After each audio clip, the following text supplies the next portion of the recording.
नमामि कृष्णवारणं नमामि कृष्णवारणं कदम्बसूनकुण्डलं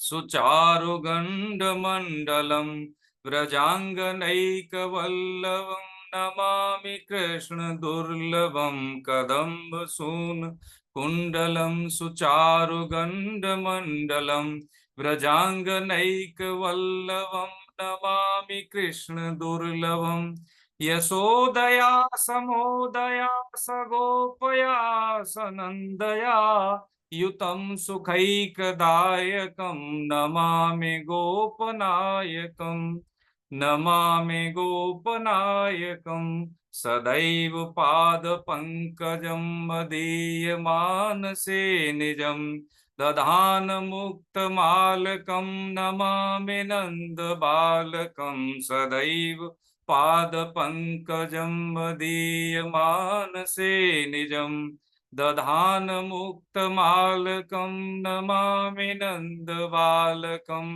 समस्तदोषशोषणं समस्तलोकपोषणं समस्तगोपमानसं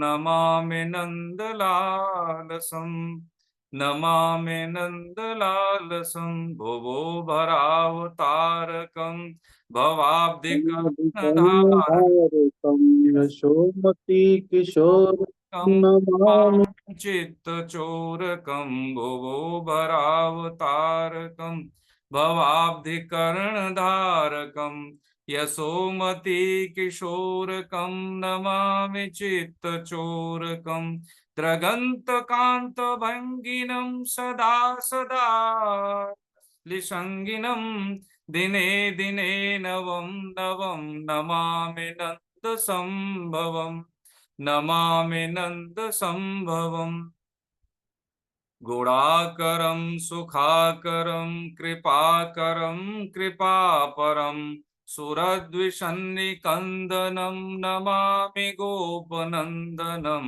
गुणाकरं सुखाकरं कृपाकरं कृपापरं सुरद्विषन्निकन्दनं नमामि गोपनन्दनं नवीन गोपनागरं नवीन केलिलं पटं नमामि मेघसुन्दरं तडित्प्रभालसत्पटं तडित्प्रभालसत्पटं समस्तगोपनन्दनं हृदम्बुजैकमोदनं नमामि कुञ्जमध्यगं प्रसन्नभानुशोभनं समस्त गोपनन्दनं हृदम्बुजैकमोदनं नमामि कुञ्जमध्यगं प्रसन्नभानुशोभनं निकामकामदायकं द्रगन्तचारुसायकं रसालवेणुनायकं रसालुवेणगायकं नमामि कुञ्जनायकं नमामि कुञ्जनायकम् विदग्ध गोपिकामनो मनोज्ञतल्पशायिनं नमामि कुञ्जकानने प्रवद्विवन्निपायिनं विदग्ध गोपिकामनो मनोज्ञतल्पशायिनं नमामि कुञ्जकानने प्रवद्विवन्निपायिनं किशोर किशोरकान्तिरञ्जितं द्रगञ्जनं सुशोभितं गजेन्द्रमोक्षकारिणं नमामि श्रीविहारिणं नमामि श्रीविहारिणं यदा तदा यथा तथा तथैव कृष्णसत्कथा मया सदैव गीयतां तथा कृपा विधीयतां यदा तदा यथा तथा तथैव कृष्ण सत्कथा मया सदैव गीयतां तथा कृपा विधीयतां प्रमाणिकाष्टकद्वयं जपत्यधीत्य यः पुमान् भवेत् स नन्दनन्दने भवे भवे सुभक्तिमान् भवे भवे शुभक्तिमान्। हरे कृष्ण प्रभु जी, हरे कृष्ण। नहीं है मेरा यह संसार, न है यह मेरे लिए, सभी हैं कृष्ण के, तभी तो प्यारे हैं वे सदा। मेरे तो हैं कृष्ण केवल, दूसरा न कोई, जैसा भी हूँ उन्हीं का हूँ, शरण में हूँ उनकी सदा। सुख दुख नहीं है जग में, सिर्फ हैं परिस्थितियां, हैं सभी प्रसाद प्रभु की, लौ लगे कृष्ण से सदा। सच्चिदानंद रूपाय विश्वोत्पत्त्यादि हेतवे, तापत्रय विनाशाय श्रीकृष्णाय वयं नुमः। कृष्णे स्वधामोपगते धर्म ज्ञानादिभिः सह, कलौ नष्ट दृशामेश पुराणार्को धुनोर्दित। वसुदेव सुतं देवं कंस चाणूरमर्दनं, देवकी परमानन्दं कृष्णं वन्दे जगद्गुरुम्। अजोऽपि सन् व्ययात्मा भूतानामीश्वरोऽपि सन्, प्रकृतिं स्वामधिष्ठाय सम्भवाम्यात्ममायया। यदा यदा हि धर्मस्य ग्लानिर्भवति भारत, अभ्युत्थानं धर्मस्य तदात्मानं सृजाम्यहम्।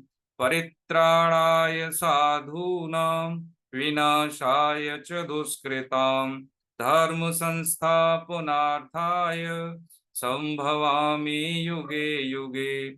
जन्म कर्म च मे दिव्य एवं यो वेति तत्त्वतः, त्यक्त्वा देहं पुनर्जन्म नैति मामेति सोऽर्जुन।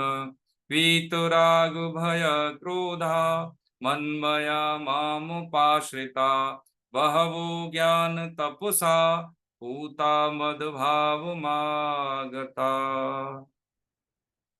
हरे कृष्ण। वसुदेव सुतं देवं कंस चाणूरमर्दनं,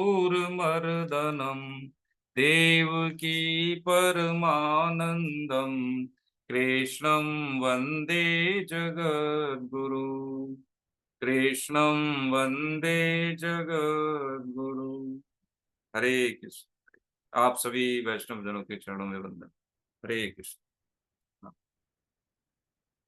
नारायणं नमस्कृत्य नरं चैव नरोत्तमं, देवीं सरस्वतीं व्यासं ततो जयमुदीरये। हरे कृष्ण। पिछली क्लास में हमने 2.46 46वें श्लोक तक चर्चा की थी।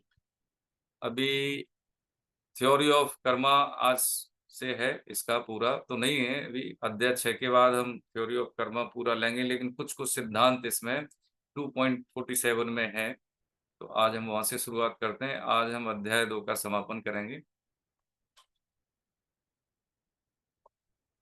हरे कृष्ण। इसमें 2.46 में जैसे हमने समझा है अब तक की यात्रा में कि जब अर्जुन को उपदेश देना शुरू करते हैं तो उपदेश देने के आरंभ में पहले ज्ञान की बातें करते हैं, क्योंकि धरातल वही होता है ना, जैसे सांसारिक कोई हमें विधा सीखनी है, कुछ सांसारिक नॉलेज हमें गेन करनी होती है, तो इसका आधार क्या होता है कि जैसे कि हमें कुछ अचीव करना है सांसारिक उपलब्धि के लिए, तो पहले हम क्या करते हैं, उसके बारे में जानते हैं, डाटा कलेक्टिंग करते हैं, उसके बारे में स्कोप देखते हैं, हमारी कैपेसिटी क्या है, तब हम इसको करें। यानी कुछ उपलब्धि हम हासिल करते हैं संसार में, तो पहले क्या करते हैं, उसके बारे में जानते हैं, फिर उसको हम स्वीकार करते हैं, यानी उसके बाद फिर हम मानते हैं। ये संसार में कुछ अचीवमेंट का ये प्रोसेस है। और ऐसे ही जो अध्यात्म क्षेत्र में इसका उल्टा होता है। अध्यात्म क्षेत्र में क्या होता है, अध्यात्म क्षेत्र में इसका उल्टा ये होता है कि अध्यात्म में पहले मानते हैं। मानने का मतलब श्रद्धा विश्वास। देखिए हमने शायद कभी आपके साथ शेयर नहीं किया है, दूसरी क्लास में किया मेरे ख्याल से, कि जब तक स्वीकार्यता नहीं होती अध्यात्म में तब तक हम आगे नहीं बढ़ पाते। सिंपल सी बात है, क्योंकि हृदय में स्वीकृति नहीं है, श्रद्धा नहीं है, तो वो सिद्धांतों का गठन हमारे अंदर होगा नहीं। जैसे हम माने कि जैसे मंदिर में भी जाते हैं, हम पूजा अर्चन करते हैं, तो यदि हम मान लीजिए जैसे रुद्राभिषेक, अभी जैसे श्रावण मास चल रहा है तो उसमें हर सोमवार के लोग ज्यादातर कराते हैं रुद्राभिषेक। रुद्राभिषेक में यदि श्रद्धा नहीं है, यदि कोई व्यक्ति या कोई पंडित, कोई कर्मकांडी जन कोई कह देते हैं कि आपको करवानी है, आपका कोई ग्रह निषेध कुछ ऐसा है, तो करा लेते हैं। जब तक हमारा हृदय नहीं चाहता तब तक हमारी स्वीकृति इसको करने की होती नहीं है। ठीक है। इसलिए गीता में पहले अर्जुन की स्थिति क्या थी, मोह वाली थी, इसलिए उन्होंने पहले धरातल पे करके उनको सामान्य चीजों के आधार पे पहले उनको जनाया, ज्ञान की बातें बताई, ज्ञान की बातें बता के फिर कर्म करने की विधा बताई, यानी जानना क्या करना है, कैसे करना है, उसके बाद में कर्म की बात भगवान ने बताई। अब थ्योरी ऑफ कर्मा की बात बता रहे हैं कि जब 46 में क्या कहा उन्होंने कि सब तरफ से परिपूर्ण महान जलाशय से प्राप्त होने पर छोटे गड्ढों में भरे जल में मनुष्य का जितना प्रयोजन रहता है, यानी जब कोई हमें मान लीजिए रसगुल्ला मिल जाए तो गुड़ कौन खाएगा। सामान्य सी बात यह है कि जब व्यक्ति को अपने सुविधाओं का इतना भोग मिल जाए कि उसके लिए छोटी छोटी चीजें जिसके लिए कोई खप जाता है और उसको सामान्य सी बात मिल जाए, जैसे अंबानी जी का कोई बच्चा है, उनके घर में कोई बालक पैदा हो जाए तो उसको सुविधाओं के लिए कुछ सोचना पड़ेगा क्या, बस ऐसी बात है इसमें कि महान जलाशय के प्राप्त होने पर छोटे गड्ढों में भरे जल में मनुष्य का जितना प्रयोजन रहता है, अर्थात कुछ नहीं रहता छोटे गड्ढे के लिए, ऐसे ही प्रयोजन नहीं रहता जैसे वेदों और शास्त्रों को तत्व से जानने वाले ब्रह्मज्ञानी का संपूर्ण वेदों यानी सकाम कर्म कांड में उतना ही प्रयोजन रहता है, यानी कुछ भी नहीं रहता। अब ये बात समझ में ऐसे आएगी नहीं, सामान्य सी बात है, यदि हम उसको ऐसे समझ लें कि वेदों में वेद का पहला जो भाग है वो क्या है, कर्म कांड, दूसरा क्या है, उपासना कांड। कर्म कांड का मतलब है पूजा अर्चना, जिसमें हम कहते हैं कि भाई हम ये पूजा वंदन करते हैं देवताओं की तो इससे हमारा ये काम ठीक रहता है, यानी कोई निषेध नहीं रहता, कोई दोष नहीं रहता, हमें कोई दोष नहीं लगते, हमारे सारे काम सफल होते हैं। तो क्या है कि वेदों में जैसे हम बच्चे को नर्सरी में जाने के लिए टॉफी देते हैं, ऐसे ही मनुष्य को आध्यात्मिक के बिल्कुल फर्स्ट स्टेप में उसको सकाम की पूजा सिखाई जाती है, तुम्हें ये लाभ होगा ऐसा कर लो, तुम्हें इसकी प्राप्ति होगी ऐसा कर लो। धीरे धीरे धीरे धीरे क्या है कि उसको फिर उपासना कांड, उपासना कांड का मतलब क्या है कि ये सेकंड स्टेज की आध्यात्मिक चिंतन का विकास है। अंत में होता क्या है, वेदांत जिसको कहते हैं हम ज्ञान कांड। तो क्या हुआ, सकाम से निष्काम की यात्रा है। लेकिन भगवान ने ये जो बात बताई गीता में, ये वेदों की यात्रा को बहुत कंसाइज करके बता दी, इसमें तो बहुत जीवन भी छोटा पड़ जाता है ना कई बार ही देखें तो। इसलिए ये कह रहे हैं कि जो मैं तेरे को कह रहा हूं ये बात ऐसे ही है जैसे कि कोई बड़ा बड़ा तेरे को जलाशय मिल जाए और छोटे गड्ढे का कोई मतलब नहीं, तो उसको ऐसे ही पार कर जाएगा है। यानी ये हम ऐसे समझ सकते हैं कि जब हमारे पास एसी है तो कूलर का कोई वैल्यू हम नहीं करते, पंखे की कोई वैल्यू नहीं करते। बस ऐसे ही है कि जो तत्व से जान लेता है उसके लिए फिर ये कर्म कांड ज्ञान कांड कोई मायने नहीं रखते। ऐसी बात की कैसे नहीं रखती, तो कह रहे हैं कि देख गृहस्थ में जो लोग होते हैं वो ही कर सकते हैं, वो भी ऐसा कर सकते हैं, उनको कुछ करने के लिए यानी ये सकाम से निष्काम की यात्रा करने के लिए भैया कुछ अलग से कुछ छोड़ना नहीं है, ये घर में ही हो जाएगा। जो तुम्हारे पास जो तुम कर्तव्य कर्म कर रहे हो वो कोई भी काम कर सकता है, कोई भी मनुष्य मात्र कर सकता है। क्यों कर सकता है, देखिए धर्म जो है, धर्म की परिभाषा क्या है, धर्म वो विधा है, वो आचरण है, वो व्यवहार है जिसके माध्यम से व्यक्ति अपने जीवन को सफल बनाता है, यानी भगवत प्राप्ति करता है, मोक्ष की प्राप्ति कर सकता है, यानी दूसरे को कष्ट नहीं दे सकता। सामान्य की बात, सामान्य भाषा में समझ रहे हैं हम धर्म की परिभाषा। धर्म व्यापक है लेकिन कर्तव्य कर्म ये व्यक्तिगत। कैसे व्यक्तिगत है, जैसे मान लीजिए कि कोई घर में जैसे बच्चा भी है, माता पिता भी हैं, पति पत्नी और ये सब पूरी ज्वाइंट फैमिली है, तो जो बच्चा है उसका धर्म क्या है, उसका धर्म क्या है कि भाई घर परिवार की जो मर्यादा है उनके अनुसार व्यवहार करना, बड़ों का सम्मान करना। लेकिन उसका कर्तव्य कर्म क्या है कि मैं विद्यार्थी हूं, मुझे विद्या अध्ययन करना है, शरीर स्वस्थ रखना है, आचरण पवित्र रखना है।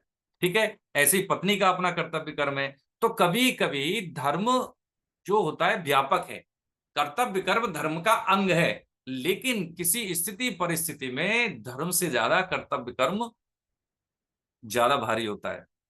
अरे धर्म क्या है, दादाजी को सम्मान करना है, उनकी सेवा करना है अर्जुन के सामने उनके पितामह खड़े तो मार देना, ये धर्म कहता है। लेकिन क्या है कि वो कर्तव्य कर्म है, क्योंकि वो किस साइड है, वो अधर्मियों के साइड है। इसलिए भगवान कह रहे हैं कि कर्तव्य कर्म के रास्ते में यदि तेरे को दिख रहा हो फिजिकली कि ये धर्म नहीं है, तब भी तुझे उसका कोई दोष नहीं लगेगा, है ना। अब यहाँ पे 47 में देखिए, बहुत बढ़िया श्लोक है, लोकप्रिय श्लोक है। इसका जो कई बारी क्या है कि इसका बहुत गलत अर्थों में हम इसका अर्थ समझते हैं। तो आज इसका हम जो हमारे भाई महापुरुषों ने बताया है, जैसा इस गीता की टीका में है, परम श्रद्धेय स्वामी राम सुखदास जी की टीका साधक संजीवनी में, उसके आधार से हम आज इसको समझेंगे। पढ़े, किनका नंबर है मैडम? हरे कृष्ण। सर कमल शर्मा जी का। पढ़िए। हरे कृष्ण। हरे कृष्ण। कर्मण्येवाधिकारस्ते मा फलेषु कदाचन मा कर्मफल हेतुर्भुर्मा ते संगोऽस्त्व कर्मणि योगस्थ कुरु कर्माणि संगं त्यक्त्वा धनञ्जय सिद्ध्य सिद्ध्यो समो भूत्वा समत्वं योग उच्यते। कर्तव्य कर्म करने में ही तेरा अधिकार है, फलों में कभी नहीं। अतः तू कर्म फल का हेतु भी मत बन और तेरी कर्म ना करने में भी आसक्ति नहीं हो। हे धनंजय, तू आसक्ति का त्याग करके सिद्धि असिद्धि में सम होकर योग में स्थित हुआ कर्मों को कर, क्योंकि समत्व ही योग कहा जाता है। हरे कृष्ण। हरे कृष्ण। 47 में ना, देखिए ये कर्मण्य, इसमें 4 पद हैं, ठीक है। कर्मण्येवाधिकारस्ते एक पद, माँ फलेषु कदाचन दूसरा पद, माँ कर्म फल हेतुर्भू तीसरा पद, है ना, माते संगो सत्व कर्मण, ये 14 पद। चौथा पद, अब इसमें जो पहला पद क्या है, कर्मण्येवाधिकारस्ते, यानी हमारा कर्तव्य कर्म करने में ही अधिकार है, ठीक है। माँ फलेषु कदाचन, फल में तेरा है अधिकार नहीं है। अब हम क्या समझते हैं सामान्य लोग, जैसे इसमें बोली जाने वाली स्थिति में क्या है, कर्म किए जा, फल की इच्छा मत कर, यानी फल में अधिकार नहीं है। इच्छा करने से मतलब फल में अधिकार है नहीं है। अतः तीसरा क्या है, माँ कर्म फल हेतुर्भू, यानी कर्म फल का हेतु भी मत बन। जैसे हम कर्तव्य कर्म करें, ठीक है, लेकिन हमारा उसमें अधिकार नहीं है, तो आदमी समझता है भाई देखो कर्तव्य कर्म हम करें और फल में अधिकार नहीं है। अच्छा ठीक है, कर्म हमने किया और वो हो भी गया, और हम कह रहे हैं उसका अधिकारी में नहीं बन के हमारे द्वारा हुआ है, ऐसे करके बोले हमने किया है, तो उसका हेतु में नहीं बन। तो चौथा जो पॉइंट है, जो पद है, उसमें भगवान ने चेक पॉइंट ये लगाया है कि कहीं ऐसा न हो कि व्यक्ति कर्म ही न करे, इसलिए कहा है कि तेरी कर्म न करने में भी आसक्ति न हो। ऐसा नहीं हो तू निठल्ला बन जा, नहीं, तुझे करना तो है, क्योंकि देखा जाए तो जैविक रूप से भी कहें या हम शारीरिक रूप से कहें कि व्यक्ति कुछ न कुछ हमेशा करता रहता है। बिना कर्म किए हम सृष्टि में रह नहीं सकते, नहीं रह सकते है। हम पलक झपकते हैं, सांस लेते हैं, कुछ सोचते हैं या कुछ, जैसे हम कभी कुछ सोचेंगे नहीं तो कहीं ना कहीं हमारा चित्त रहेगा, जरूर कहीं ना कहीं रहेगा, देख लें। तो बिना कर्म किए कभी रह नहीं सकते प्रभु जी। इसलिए हम कौन से कर्म करें वो विधा हमें यहाँ सीखनी है, और कैसे करें वो यहाँ समझना है कि कर्म करने में तेरा अधिकार है। इससे देखिए बच्चों की तनाव टेंशन जीवन में हमारी जितनी आपाधापा होती है कि हम ये कर लें, ये किया, इससे ये नहीं हुआ। तो अब यहाँ पे देखिए एक बात ठहर के हम समझ लें, यहाँ पे सुलझ के समझ लें कि वर्तमान स्थिति तक यदि कोई व्यक्ति ये कहे कि हम वंदन करते हैं, पूजन करते हैं, संध्या वंदन करते हैं, ग्रंथों का अध्ययन करते हैं, और उसके अंदर शांति नहीं है, तो पक्की बात है कि वो अभी तक अच्छी स्थिति में नहीं, ठीक है। यदि उसके अंदर धैर्य है, उतावलापन नहीं है, और उसके अंदर क्या उद्विग्नपना नहीं है, यानी कोई कोई व्यक्ति कोई बात कह रहा है, चाहे उसके प्रतिकूल ही कमेंट्स करे, लेकिन उसके बाद उसमें कोई रिएक्शन जैसी भावना नहीं है, पूरे होश हवास में है ना, तो कह सकते हैं कि वो अच्छी स्थिति में जाने योग्य है, यानी अगले स्टेप में बढ़ने योग्य है।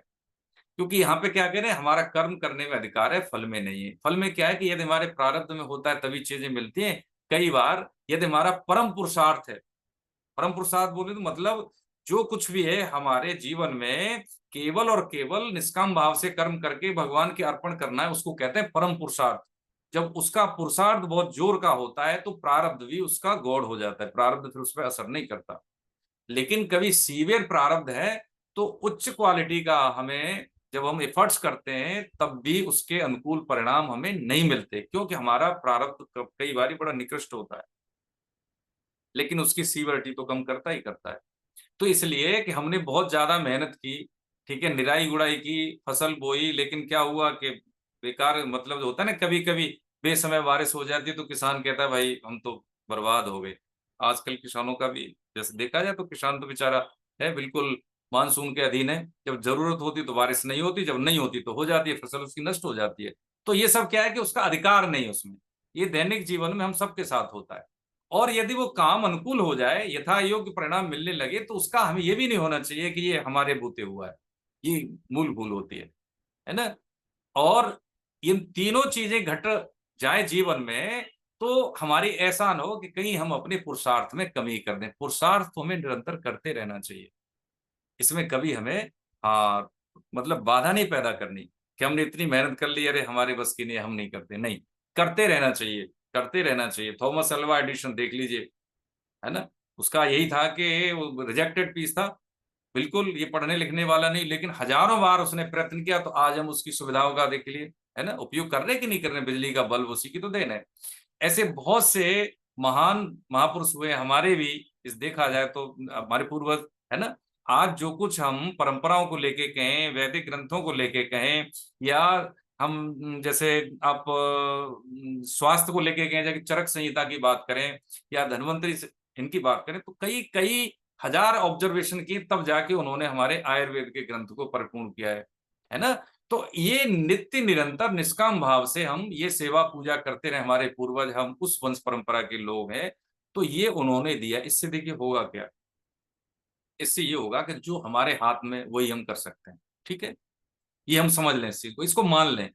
जानने की बात नहीं, मान ले कि ये हमारे हाथ में जो है हम वही कर सकते हैं। उसके बाद हमारे हाथ में कुछ नहीं है तो उसके बारे में सोचना ही व्यर्थ है। हमारे बच्चे हैं, हम उनको अच्छी शिक्षा दे सकते हैं, शुद्ध आय से उनका पालन पोषण कर सकते हैं, उनको एक अच्छा स्पेस दे सकते हैं, अच्छा वातावरण दे सकते हैं, है ना। उनको उनके कैरियर की सार संवार, उनकी गृहस्थी की बसावट, ये सब कर सकते हैं। उसके बाद हमारा काम सारा पूरा। अब गलती हमारी क्या हो जाती है कि हम उनकी उनकी जिंदगी में ज्यादा घुसने लगते हैं। गृहस्थ आश्रम हमारा वहीं पूरा होता है। जहां पे पूरा हो गया, जहां पे पूर्ण हो गया, वहां से हमें फिर एग्जिट किसका करना चाहिए? वानप्रस्थ का। हम क्या है कि ब्रह्मचारी व्रत कहें या विद्यार्थी जीवन कहें, उसके बाद जब हम शादी ब्याह हमारा हो जाता है तो हम गृहस्थी में तो एंट्री कर गए, लेकिन एग्जिट मारना भूल गए। सारी जिंदगी हम गृहस्थी रहते हैं। देखिए सबसे बड़ी बात है, हमारे स्वास्थ्य का, बीमारी का मेन कारण भी यही है। 50 के बाद नहीं तो चलो 60 के बाद तक, 60 के हम हो जाते हैं तब तक हमारे काम वर्ग की जिम्मेदारी निपट जाती हैं। उसके बाद में छोड़ना चाहिए चीजें, रिलीज करनी चाहिए, स्पेस देना चाहिए। भैया हाँ चलो करो, आप आगे आओ, आप पीढ़ी को हमें है प्रशिक्षण देना है ना। लेकिन हम क्या करते हैं कि हमारे बगैर कुछ होगा नहीं, हमें तो घर चलता है, तो सब निकम्मे हैं बच्चे तो वो दिक्कत क्या होती है, हमारा जो सीपीयू है, हमारा जो दिमाग है, उसको रेस्ट नहीं मिलता, उसको वो चीज नहीं मिलती जिसकी उसको भूख है। जिस जीवन में जैसे होता है ना कि उम्र के बाद शरीर खुद मांगता है कुछ चीजें, ऐसे ही हमारा जो शरीर है, एक क्या है, एक तो स्थूल शरीर है, एक होता है हमारा सूक्ष्म और कारण शरीर। और इनको चलाने वाला क्या होता है? इनको चलाने वाला होता है हम जीव, जिसको हम आत्मा कहते हैं, हमें जीवात्मा। तो उसका भी पोषण होता है। उसका पोषण क्या है कि विवेक युक्त आचरण, उसको पोषण मिलता है। तो जो अशुद्ध कर्म है हमारे पुरुषार्थ के माध्यम से, वो है शुद्ध होते हैं, अशुद्ध कर्म। क्योंकि हम इस शरीर में बैठे हैं, कई बार हमने निवेदन किया है कि मनुष्य शरीर पाप और पुण्य का, दोनों का संयोग से बना है ये मनुष्य शरीर। तो हम कितना भी अच्छे कर्म करते हैं तो हमें प्रतिकूल परिस्थितियां आती हैं, लेकिन कई बार परम पुरुषार्थ के कारण उनकी सीवरिटी कम हो जाती है। तो यहाँ पे हमने समझा है कि कर्म सिद्धांत ये कहता है कि कर्म करने में अधिकार है। यदि यथोक्त हमें फल नहीं मिलता, परिणाम नहीं मिलता, तो इसका मतलब यह है कि जरूर हमारे प्रारब्ध में इसकी उपलब्धता नहीं है, तो परेशान होने की बात नहीं है। इसमें मानने वाली बात ये होती है साहब जी कि पेरेंट्स जो होते हैं, बालक चाहे कितना ही निकम्मा हो, माता पिता उसके हित की बात सोचते हैं। ऐसे ही ईश्वर जो है, हमें लगता है कि हम इसके काबिल हैं, हमें मिलना चाहिए, हमें नहीं मिला, भगवान भी अन्याय करता है, वो अन्याय नहीं है, ये हम मान लें, है ना। यही बात मानने की है और यही मूल परेशानी की जड़ भी। ठीक है। तो हाँ, ये हैंड रेज कर रही है मैडम नम्रता वासुदेव, कुछ कहना चाह रहे हैं?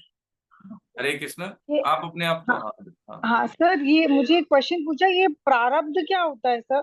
हाँ, डेस्टिनी, भाग्य, भाग्य। हाँ बहुत बढ़िया है, पूछ लिया करें। देखो जी बहुत अच्छा है, देखो सबकी समस्या सरल होगी। कई बार हिंदी हमारी कमजोरी होती है, बहुत कमजोर है हिंदी, तो अगर ऐसा कुछ है तो जरूर रोक के पूछें आप, ठीक है।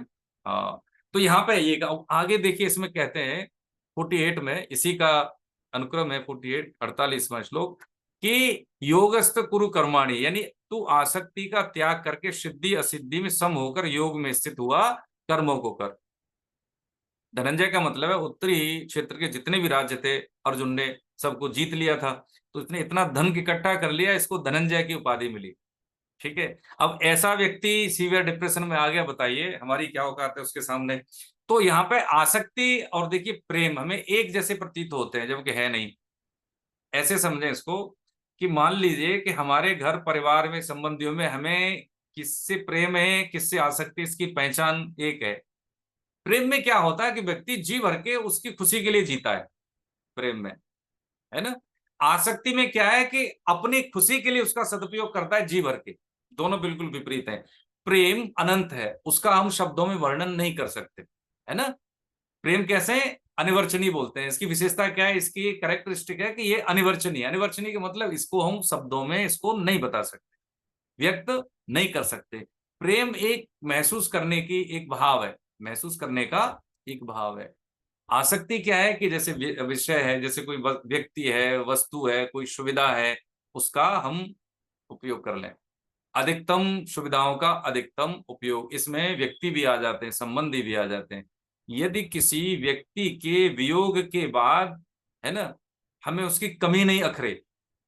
देखिए ये थोड़ा सा सूक्ष्म बात है, इसको पकड़ने की कोशिश करें। प्रभु जी निवेदन करता हूं कि यदि किसी संबंधी की, प्रियजन की के वियोग के बाद उसकी क्या होता है कि हमें लालसा न रहे। लालसा का मतलब है कष्ट तो होता है, वियोग होता है, लेकिन ऐसा न लगे कि हमें उसका वियोग होने के बाद कुछ कमी रह गई, तो वो प्रेम है। लेकिन यदि लगता है कि उसके जाने के बाद हमें दिक्कत हुई, उसकी एब्सेंट होने का हमें लग रहा है, कमी लग रही है, वो होता तो हमें ये मिलता, वो नहीं है तो हमें ये दिक्कत हो रही है, तो वो आसक्ति है कि उसकी कमी, हमें उससे सुविधाएं मिलती थी, उनसे हमें कुछ न कुछ हमें मिलता था, चाहे तो शारीरिक सुविधा या कुछ मान लीजिए कुछ फाइनेंशियल कुछ है, जो भी उससे हमें प्राप्त होता हो, ये फिर आसक्ति है। प्रेम का मतलब यही होता है, जैसे हमने कई बार बोला भी है कि जैसे कृष्ण और गोपियों का प्रेम, क्योंकि वो ब्रज और मथुरा में कोई ज्यादा अंतर नहीं है, कोई ज्यादा अंतर नहीं है। लेकिन जब कृष्ण ने ब्रज को छोड़ दिया तो गोपियां प्रेम बहुत करती थी। सृष्टि में सबसे बड़ा भाव प्रेम का गोपी भाव है, उससे उससे उससे बड़ा कोई भाव नहीं है, कोई भाव नहीं है ना। तो वो जो है कभी ब्रज से और मथुरा तक कभी नहीं गई गोपियां, कभी नहीं गई। लेकिन प्रेम देखिए, उसके बाद वो मथुरा के बाद चले गए द्वारका में, लेकिन नहीं गई, है ना। तो ये प्रेम क्या है कि प्रेम का मतलब है प्रेमास्पद को हम अधिकतम किस तरह से अपने से उसको उसकी इच्छा पूर्ति कर दे, जिससे उसको सुख मिले। तो इससे क्या होता है कि जब मैक्सिमम ऐसा कर चुके होते हैं, तो होता क्या है कि फिर हमें हौस नहीं रहती कि मेरे से कुछ कमी होगी। जैसे मान लीजिए मंदिर है आपके यहाँ सोसाइटी में, है ना, कोई मंदिर है और उसमें दो मंदिर मान लेते हैं। एक पुजारी क्या है, आपसे मांगता ही रहता है, एक पुजारी क्या आपसे कभी नहीं कुछ मांगता, बस कहता रहे प्रभु जी आइए, बस नहीं ठीक है, हमारी दाल रोटी चल रही है, हमें कुछ चाहिए नहीं। वो श्रद्धा आपकी जो चढ़ाना चढ़ाइए, हमें कुछ नहीं चाहिए, ठीक है। एक क्या करे, महाराज ये होने वाला है, इसके लिए कुछ हमें चाहिए, है कुछ चंदा चाहिए, ये होने वाला है, सहयोग राशि चाहिए, वो मांगता रहता है। तो यदि आपकी श्रद्धा होगी देने की, तो किसको होगी, आप खुद जानते हैं किसको देंगे आप। बस यही चीज है कि यदि हमने कभी किसी से सुविधा ले ली, तो पक्की बात है, मान के चले कि उसके प्रति फिर आपका श्रद्धा का भाव वो नहीं रहेगा जो कि शुद्ध रूप में होना चाहिए, नहीं रहेगा। प्रेम ऐसे ही है कि यदि हम किसी से जब प्रेम करते हैं तो वहां पे क्या है, वो देने का भाव होता है। त्याग का मतलब क्या, त्याग का मतलब है किसी को देना। त्याग दूसरे के लिए होता है, लेकिन त्याग देने का जो फल होता है, जो परिणाम होता है, रिजल्ट होता है, वो हमारे लिए होता है। ये कर्म का सिद्धांत है। कर्म के सिद्धांत में मुख्यता किसकी है, मुख्यता है त्याग की, सेक्रीफाइस की। त्याग कर दिया हमने, ठीक है, किसी को हमने धन दे दिया, किसी को हमने सुविधाएं दे दी, ठीक है, दे दी, निष्काम भाव से दे दी, हम कुछ नहीं बदले में चाहिए, तो वो तो दे दिया आपने, उसको स्थूल रूप में मिल गया, धन मिल गया, सुविधा मिल गई, लेकिन जो इसका परिणाम होगा त्याग का, वो हमारे लिए होगा। बस वो काम की चीज है, वो करेंसी है, यहाँ भी काम आएगी और अलौकिक है, ये वहां भी काम आएगी। ये है कर्म सिद्धांत। तो जो कह रहे हैं कि आसक्ति का त्याग करके सिद्धि असिद्धि, यानी सफल हो जा या असफल हो जा, सम सम का मतलब है हमारे मन की स्थिति विचलित नहीं होनी चाहिए। हम पास हो गए या हम फेल हो गए, हमें सफलता मिल गई, असफलता मिल गई, ठीक है। हम पास हुए, बहुत अच्छी बात, फेल हुए तो इससे भी और अच्छी बात। देखिए, एपीजे कलाम साहब बहुत गरीब परिवार से थे, अब सब जानते हैं, इसमें तो कोई दो राय नहीं, बहुत गरीब परिवार से। उनकी सिस्टर ने जब यहाँ पे आए थे, इधर जो इधर एयरफोर्स का जो उसमें जो पायलट के लिए, तो वो फेल हो गए थे, ठीक है, विंग्स ऑफ द फायर पढ़ी हो आपने उनकी, तो अब उनके पास पैसे नहीं थे उनको पता था, ओवर कॉन्फिडेंस थे कि मेरा इसमें हो ही जाएगा। देखिए, समझे इस चीज को।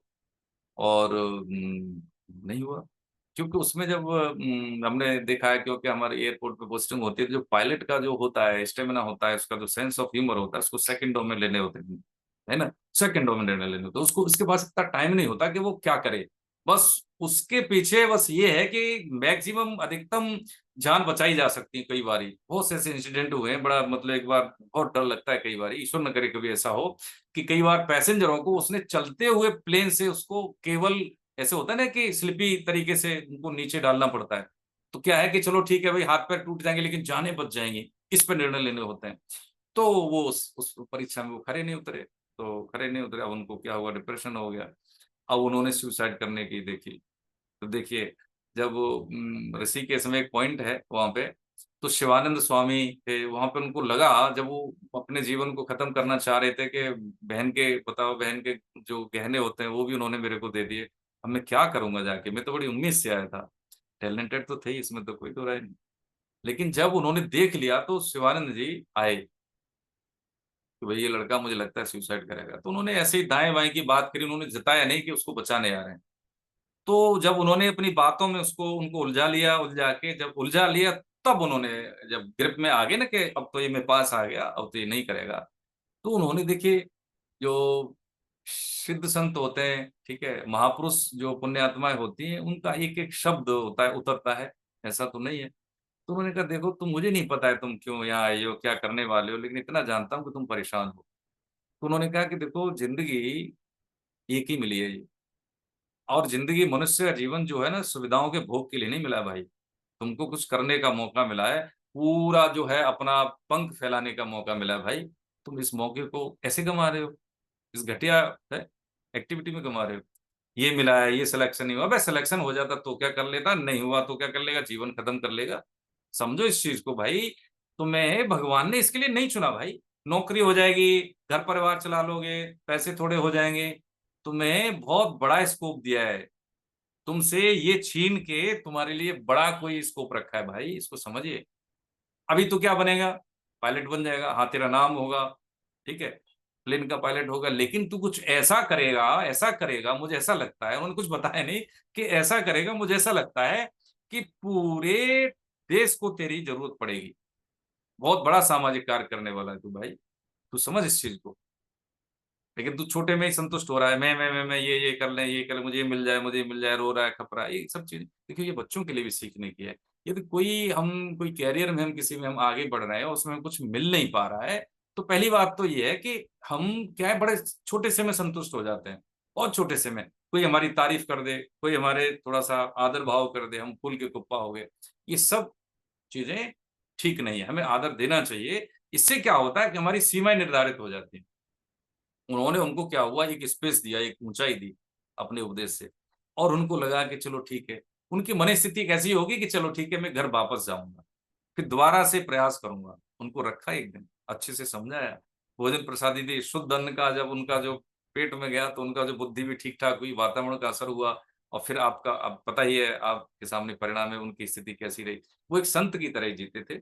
हाँ, ये जो थे वो मुस्लिम परिवार से, लेकिन गीता उनके मूल में थी, गीता पढ़ी है उन्होंने, अब देखे विंग्स ऑफ द फायर पढ़ ले उनमें। तो ये जो हम जो अब लेके जो चल रहे हैं, कि जैसे अपने यूथ को लेके जाते हैं, सैटरडे संडे हमें मिलता है तो हम लोगों से मिलते हैं, है ना, जो हाई प्रोफाइल जो वकील हैं जैसे आईएएस हो गए या मान लीजिए डॉक्टर्स हो गए, उनसे क्यों समझते हैं? उनसे यही बात कहते हैं, भाई पीढ़ी को पोषण देना है, हम पैसे कमा के इकट्ठे कर दें, हमारी औलाद कैसी होगी? हम ये देखते हैं कि हम अपने ज्ञान का हम कभी भी सम्मान नहीं करते। सारी चीजें हैं गीता में, सब चीजें हैं, लेकिन उसको हमने कभी पढ़ा नहीं। उसको उस अप्रोच से नहीं पढ़ा कि जिससे हमारा जीवन आनंदमय हो। हम कष्ट में रहते हैं, फालतू में कष्ट में रहते हैं। ये अप्रोच देख लें, जैसे हम जानते हैं कि मान लीजिए खीर आई और खीर में कोई जहर डाल दे तो हम कभी नहीं खाएंगे। कभी खाएंगे? कभी नहीं खाएंगे, चाहे हमारी कितनी फेवरेट खीर हो।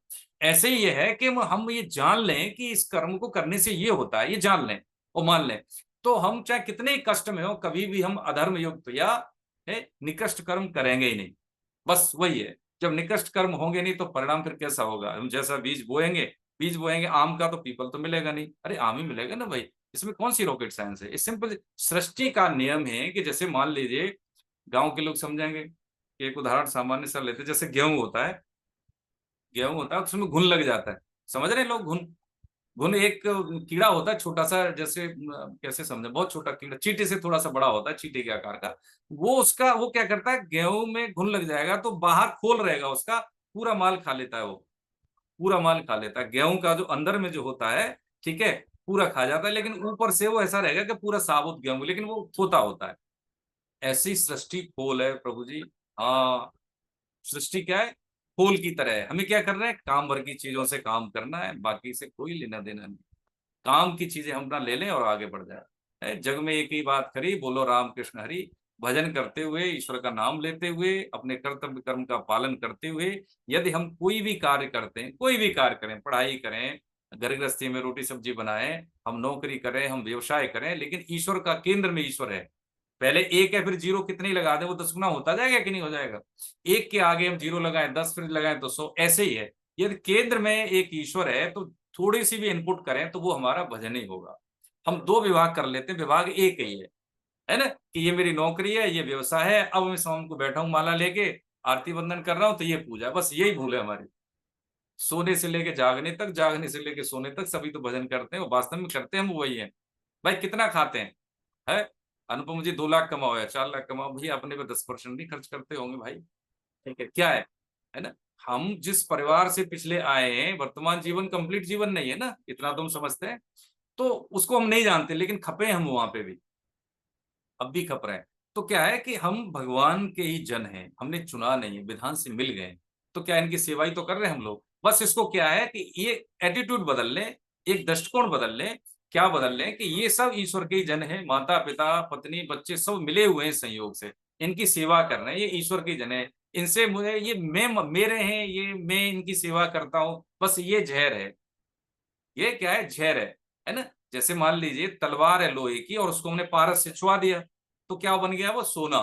लेकिन उस सोने से तलवार जो है लोहे से सोना बनी, लेकिन धार, मार, है ना, और उसका कोई बदला नहीं ना, सेम रहेगी, उसकी धार भी वही रहेगी, मार भी वही रहेगी, क्षमता उसकी मारने की वही रहेगी, काटने की। बस ऐसे ही है कि यही कर्तव्य कर्म करने से हमारा क्या बदल जाएगा? केवल भाव बदलेगा।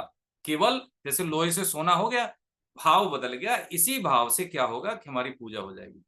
भगवान ने कहा है ना अध्याय 9 में, जो तू कर्तव्य कर्म करता है तू मुझे ही दे दे, चल तेरे पास कुछ नहीं तो जो कुछ तो करता होगा, तू सांस लेता है, खाना खाता है, जो कुछ करता है वो मेरे को दे दे। इसलिए सफल जीवन या जीवन सफल करना सृष्टि में सबसे सरल कार्य है। इसमें हम कोई भी उपलब्धि, सांसारिक उपलब्धि हासिल करते हैं तो उसमें 4 चीजें चाहिए। एक तो समय चाहिए, इनपुट के लिए शक्ति चाहिए, और उसमें कुछ धन भी चाहिए होता है, रिसोर्सेज कुछ तो चाहिए, और उसमें भविष्य भी है। उसमें कुछ टाइम टेकिंग, यानी टाइम लगता है किसी भी कार्य को करने में। लेकिन भगवत प्राप्ति में, जीवन सफल करने में, इसमें वक्त नहीं लगता। ये अभी होता है, बिगड़ी जन्म अनेक की सुधरे अभी आज। जैसे दवाई खाते हैं और क्या है आगे कि होय राम को फिर नाम जप और तुलसी तज को समाज, 3 चीजें इसमें। बिगड़ी जन्म अनेक की सुधरे अभी आज। हाँ, इसी जन्म में, इसी में, इसमें हम क्या करते हैं, पता नहीं कितने जन्म और ले लेते हैं। तो अभी आज, और क्या करें, ईश्वर का हो कि मैं ईश्वर का हूँ, ईश्वर मेरे, मैं भगवान का हूँ। बात सत्य तो यही है। होय राम को हो गए, फिर हम भजन करें, ईश्वर का होके ईश्वर को भजें, सरल बात हो गई। और तुलसी तज कुसंग का त्याग कर दें भैया। हाँ, दवाई खाएं, परहेज नहीं करें तो बेकार है ना। तो क्या करेंगे हम करेंगे भजन का बचाव भी हो, भजन का पचाव भी हो। बचाव का मतलब क्या है कि हम थोड़ा बहुत साधन करें और हम दूसरों को बोलें, देखो हम तो ये करते हैं, हम तो ये करते हैं, हम सुबह ऐसे करते हैं, सो नहीं। बचाव का मतलब ये बचाव, उसके सम्मान भी नहीं लेना है हमें, कोई हमारे ऐसे प्रणाम नहीं, ये सब तो बचाव और पचाव दोनों। जैसे हमने कमाई की 1 लाख रुपए महीने की और हमने ऐसे एवं ही खर्च कर दी, तो उसका कोई मतलब नहीं। ऐसे ही है, हमने परमार्थिक कार्य किया और बोल दिया हमने 1-2 बार, तो खर्च ही होगी उसकी। और अपने आप देख लें कि जब हम कोई कार्य करते हैं, अच्छा कार्य करते हैं, किसी को दान दिया या किसी की मदद की, हमने 3-4 बार बोल दी, तो आप हमारे हृदय के अंदर उस बात का वजन नहीं रहेगा। फिर करके देख लें, कभी भी नहीं रहेगा वजन, बिल्कुल नहीं रहेगा। उस व्यक्तित्व में वजन नहीं रहेगा, फिर ग्रेविटी नहीं रहेगी, हमें खुद नहीं लगी, हल्कापन हो जाएगा। ऐसे ही कि अपने व्यक्तित्व में ग्रेविटी लानी है, भजन में वजन को बढ़ाना है, तो हमें क्या है, काम को करते हुए ही रहना है। इसका एक साधन ये होता है, देखो अप्रोच से समझ रहे हैं प्रभु जी। साधन क्या होता है कि हमें निषेध साधन पे ध्यान ज्यादा करना है। निषेध साधन का मतलब कि जो बुराई है उस पर काम करना है। जैसे नेगेटिव, हमें क्या नहीं करना है उस पर ध्यान देना है। अच्छा क्या, कि देखो झूठ नहीं बोलना है, सत्य का आचरण करना, झूठ नहीं बोलेंगे तो सत्य बोलेंगे, ठीक है, झूठ नहीं बोलेंगे। दूसरा क्या है, सबका सम्मान करेंगे, किसी का अपमान नहीं करेंगे, निंदा नहीं करेंगे किसी की, क्रिटिसाइज, ईर्ष्या, द्वेष, ये नहीं, बुराई नहीं करेंगे किसी की। चौथा क्या, समय का हम पालन करेंगे, समय बर्बाद नहीं करेंगे। बिल्कुल, जो हमारे पास 24 घंटे हैं, तो 6 घंटे की नींद हमें लेनी है। 6 घंटे से ज्यादा मेरे ख्याल से ठीक नहीं, 6.5, इससे कम भी नहीं हमें सोना है। यथा योग्य आहार विहार की बात भगवान बताएंगे। कम से कम गृहस्थों को 5.5-6 घंटे, 5.5 से कम नहीं, शरीर को इतना रेस्ट देना होता है। तो ये क्या है कि हमें क्या नहीं करना है, ये अपने व्यवहार से हम निकालते जाएं। तो इससे देखो 2 फायदा होंगे कि अच्छाई पे जब हम काम करते हैं तो कम अच्छाई होती है, सीमित अच्छाई होती है। लेकिन जब बुराई अपने व्यवहार से हटाते हैं तो असीमित अच्छाई होती है। दूसरा क्या, अहम नहीं रहता। जैसे कोई कहे कि देखो जी हम तो सत्य बोलते हैं, तो क्या सामने वाला झूठ बोलता है ना? ऐसा नहीं, हम सत्य का आश्रय लेते हैं। हम ये बोल सकते हैं कि ये मतलब क्या है कि हमने दूसरे पर अप्रत्यक्ष रूप से कोई ब्लेम नहीं किया, हमने अपनी बात सहजता से बोल दी, इसमें अहम नहीं है। ठीक है, तो अब ये छोटी छोटी सी चीजें जब वो बचेगा, जो शेष रहेगा वो क्या रहेगा, सत्य रहेगा, अच्छाई रहेगी, और अहम भी नहीं रहेगा। जैसे बुराई हमारी आदत में आ जाए तो हमें लगती नहीं, ऐसी अच्छाई हमारी आदत में आएगी, हमें लगेगा ही नहीं कि हम अच्छा बर्ताव कर रहे हैं। दूसरे नोटिस करेंगे, देखिए जब फूल खिलता है तो फूल का पराग जो है भौरों को इनविटेशन देने नहीं जाता, भौरे खुद आते हैं। प्रभु जी अब देख ले, सिंपल सी बात है। जब हम अपने पे काम करते हैं तो आचरण का मौन व्याख्यान बहुत असरकारी होता है, बहुत पावरफुल होता है। उसके व्यक्तित्व में इतनी ग्रेविटी होती है, उसका ऑरा इतना बड़ा होता है कि बोलने से तो लोग समझते ही हैं, न बोलने से भी उसके व्यवहार से, उसके बॉडी लैंग्वेज से, उसके होनेपन से, मतलब वातावरण शुद्ध होता है और असरकारी होता है। और ऐसा लगता है कि बिना कुछ बोले हुए भी हमें वो कुछ बोल रहा है, इंस्ट्रक्शन दे रहा है। सिद्धों का यही रूप होता है, बिल्कुल। तो यहाँ पे क्या कहा उन्होंने, सम का मतलब ये होता है कि अपने व्यवहार में विचलित न होना। योग में स्थित का मतलब है कि जब हम विचलित नहीं होते हैं तो हम सत्य और असत्य में भेद करने की स्पष्टता हम में रहती है, और हमारा नित्य निरंतर भगवत सत्ता से जुड़ाव यानी योग में स्थित होता है। वो कर्मों को कर यानी कर्तव्य कर्म कर, क्योंकि समत्व ही योग, समत्वम योग उच्यते, ये योग की डेफिनेशन है कि समता के आधे, समता से युक्त होकर कर्तव्य कर्म करना ही योग है। ये योग की परिभाषा देखिए 48वें श्लोक में, ये योग की डेफिनेशन है गीता के आधार पर। समत्वम योग उच्यते, यानी समत्व ही योग कहा गया है, यानी समता के भाव में स्थित होकर कर्तव्य कर्म करना ही योग। समता क्या है कि हमें लाभ हो या हानि, बिना इसकी परवाह किए अपने कर्तव्य कर्म को करना। ठीक है, आगे बढ़े, चलिए 49 कोई है? सर विवेक त्रिपाठी जी का नाम था, लेकिन वो शायद लॉग्ड इन नहीं है उस नाम से कोई भी। नेक्स्ट आपका ही है। अच्छा 49 हमारा ही, चलिए। हाँ जी। 49 में कहते हैं, मैं पढ़ देता हूँ।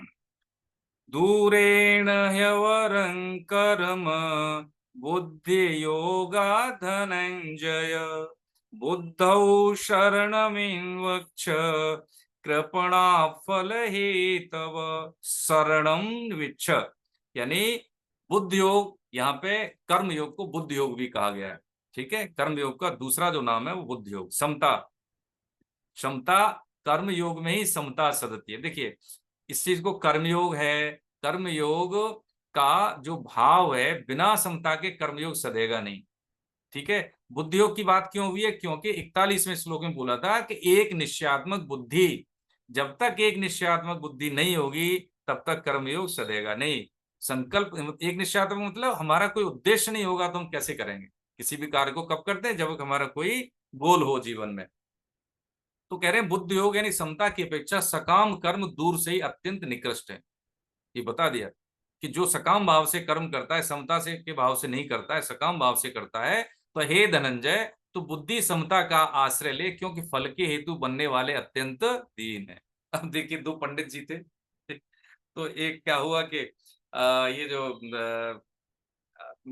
कोई एक थे गृहस्थ, तो उन्होंने कहा कि भाई जैसे मान लीजिए नम्रता जी कहें कि भाई आज तो ठीक है हमारे यहाँ रक्षाबंधन है, चलो पंडित जी को खाने के लिए बुलाते हैं। तो स्थिति उनकी ठीक ठाक थी, है ना, ठीक ठाक है, ठीक है। तो उन्होंने कहा कि भाई अच्छे ये तो पैसे वाले हैं तो ये तो दान भी अच्छा देंगे, दक्षिणा भी ठीक ठाक देंगे। तो दोनों पंडित चले गए। तो अब एक बोला कि भाई चलो हमें तो खाने के भी बांधे थे, चलो कोई आ गए जजमान बुलाने के लिए तो चलो कम से कम भोजन तो मिलेगा ही, बड़ा खुश हुआ। दूसरा है कि चलो खाने के साथ भाई इनको दक्षिणा भी मिलेगी। तो उन्होंने किया दोनों को 101 100 रुपए दे दिए। एक बड़ा प्रसन्न।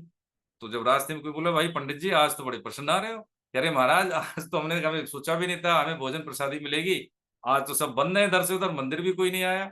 तो आज तो ऐसी भगवान की कृपा से एक जजमान ले गए तो उन्होंने खाना भी खिलाया और भैया 100 रुपए दक्षिणा भी दी।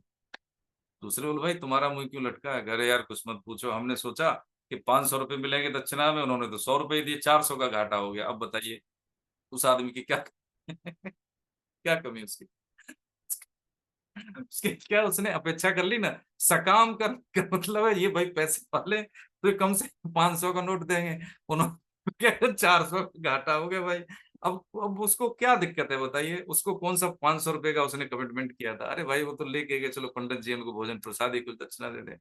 तो ये भाव हमारा सभी का ऐसा ही रहता है कि सकाम कर्म दूर से ही निकृष्ट है, व्यक्ति इसमें जलता है, उम्मीद कर लेता है। तो इसलिए तू बुद्धि समता का आश्रय, तो बुद्धि यहाँ पे समता युक्त बुद्धि की बात हो रही, बुद्धि योग की बात हो रही, जैसे ऊपर है ना समता, ऐसे यहाँ समझा। तो कि इस समता का आश्रय लेकर फल के हेतु बनने वाले अत्यंत दीन होते हैं। इसलिए कोई भी कर्म करने से पहले इसका रिजल्ट हमारे अनुकूल होगा, ये भाव यदि है तो ये मूल कारण हमारे दुखी होने का यही है।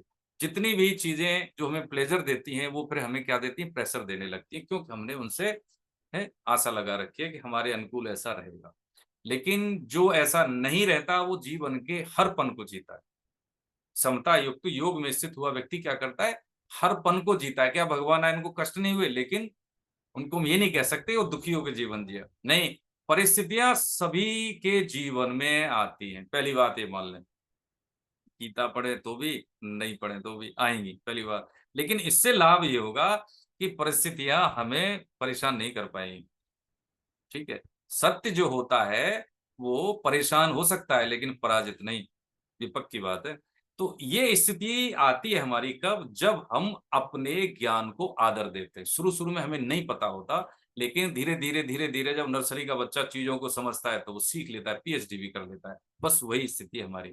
तो जो यहाँ पे भगवान क्या कह रहे हैं, अभी कर्म का रहस्य बता रहे हैं, उसकी महिमा बताना शुरू कर दिए हैं कि बुद्धि योग, जो बात हुई है कर्म योग की बात बुद्धि की, क्योंकि जब बुद्धि हमारी सात्विकी है, बुद्धि हमारी निर्मल है, तो जो भी हम कर्तव्य करें, कर्म करते हैं, तो उसमें हम सत असत, उचित अनुचित, है नहीं, गलत और सही, सामान्य सी भाषा में समझे, उसका स्पष्ट भेद हमें स्वयं मिल जाता है।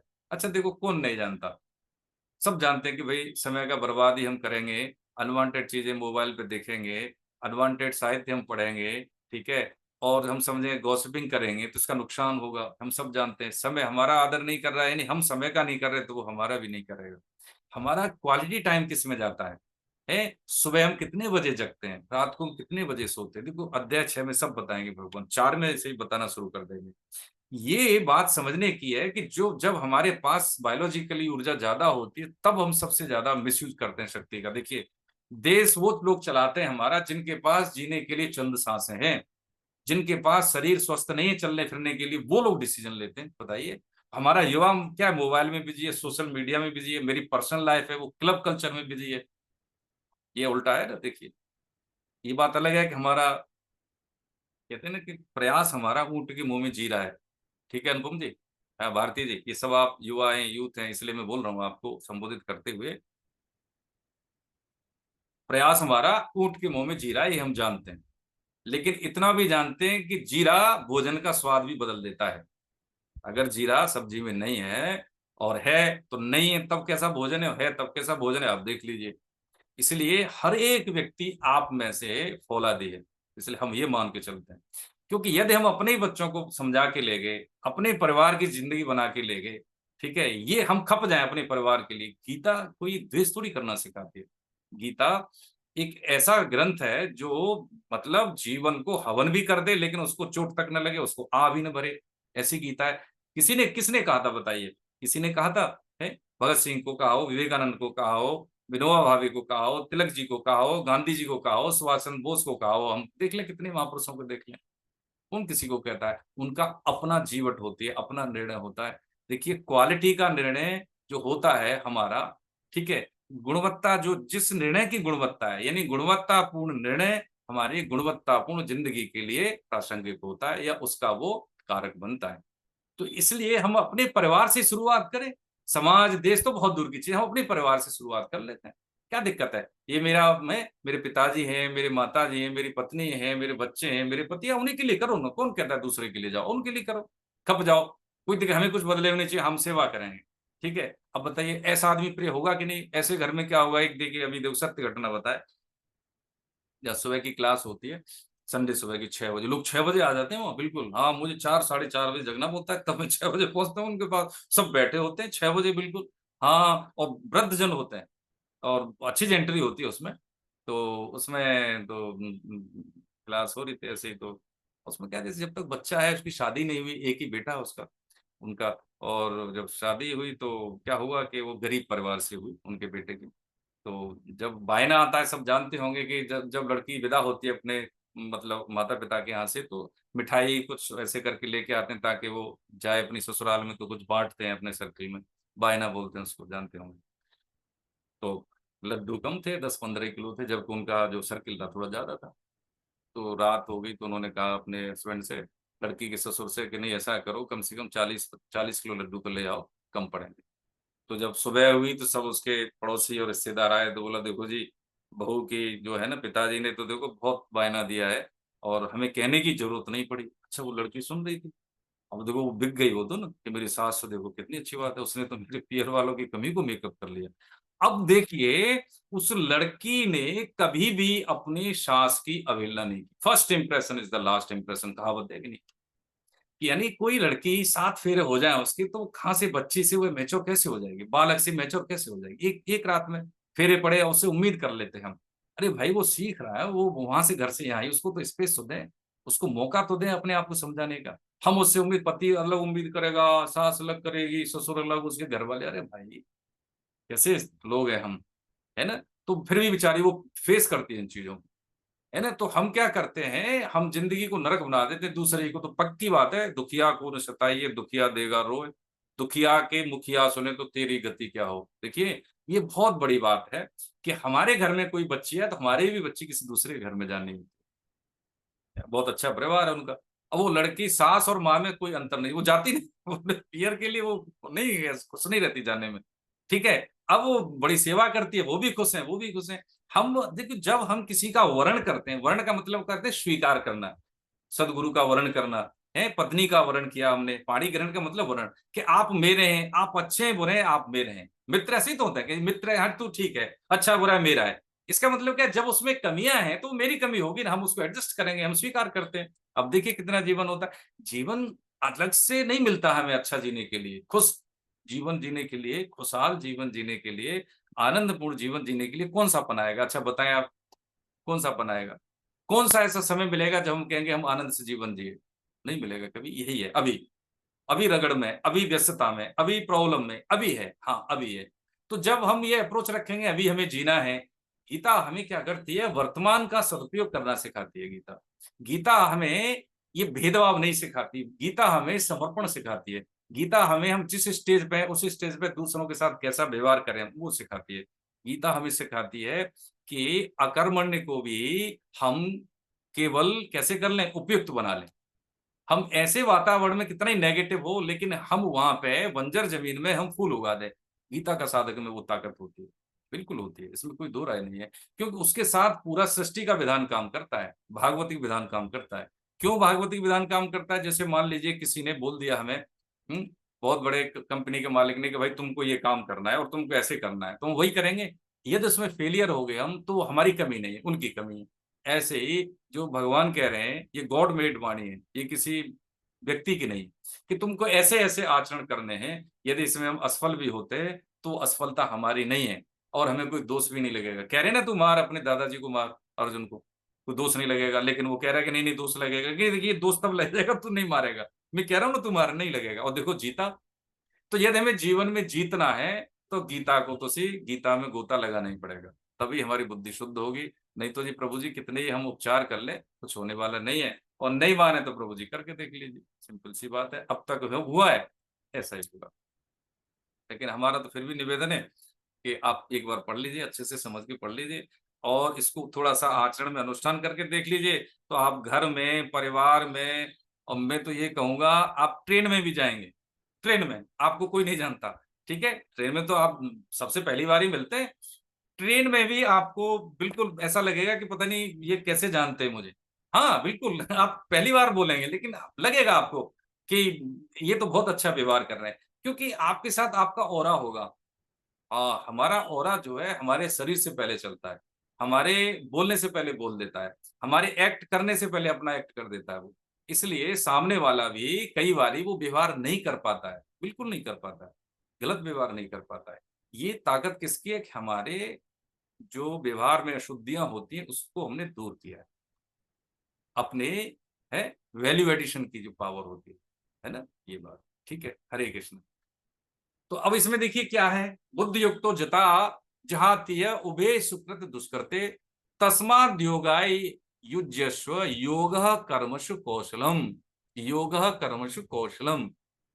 अब देखिए यहाँ पे क्या है कि कर्मों में योगी कुशलता है, ऐसा ही तो बताया। बुद्धि क्षमता से युक्त मनुष्य यहाँ जीवित अवस्था में ही पुण्य और पाप दोनों का त्याग कर देता है, अतः तू योग क्षमता में लग जा, क्योंकि कर्मों में योगी कुशलता है। अब देखिए जो यहाँ पे जो आईएएस की ट्रेनिंग होती है, लाल बहादुर शास्त्री एकेडमी है आपके मसूरी में, तो जितने भी नए बच्चे सेलेक्ट होते हैं यूपीएससी के बाद, तो वही जाते हैं। तो यहाँ पे उनका एक ध्येय वाक्य लिखा है कि योग कर्मसु कौशलम। देखिए अब इसकी क्या उन्होंने क्या व्याख्या दी है कि कर्मों में कुशलता ही, मतलब कर्मों को कुशल पूर्वक करना ही योग है। वहां पे लिखा है हिंदी में इसका कि कर्मों को कुशलता पूर्वक करना ही योग है। अच्छा, चोरी कोई कुशलता पूर्वक करे तो वो योग है? कोई व्यभिचारी व्यक्ति कुशलता पूर्वक अपने अंजाम दे तो क्या वो योग है? देखिए वो बता रहे हैं कि वो उस लेवल के लोग हैं, उन लेवल के लोगों की बात कर रहे हैं। हम देखिए तो वहां पे एक वो जा गए, यहाँ पे हमारे गीता साधक गए, एक बहुत बड़े हमारे वरिष्ठ भैया हैं, तो उन्होंने वहां पे जाके बताया, तब उनकी समझ में आया। बदलाया कि नहीं ये तो हमें नहीं मालूम लेकिन परिभाषा गलत लिखी हुई थी वो। अब इसको देखिए समझते हैं कि योग से युक्त यानी समता से युक्त मनुष्य यहाँ जीवित अवस्था में ही, जीवित ये अभी की बात हो रही है, वो बचपन से भी हो सकती है, युवावस्था में भी हो सकती है, और वृद्धावस्था की, जीवित अवस्था की, शरीर में रहते हुए, जीवन रहते हुए पाप और पुण्य दोनों का त्याग कर देता है। उसको पाप नहीं लगता, हृदय में जलन नहीं होती, कभी उसको कष्ट नहीं होता। तो कह रहे हैं तू समता में लग जा, क्योंकि कर्मों में योग ही कुशलता है। योग ही कुशलता का मतलब कैसे है कि योग कर्मशु कौशलम, यानी कौशल क्या है कर्म का? कर्म का कौशल क्या है? कर्मों से कर्तापन का हटा देना ही योग कर्मशु कौशलम।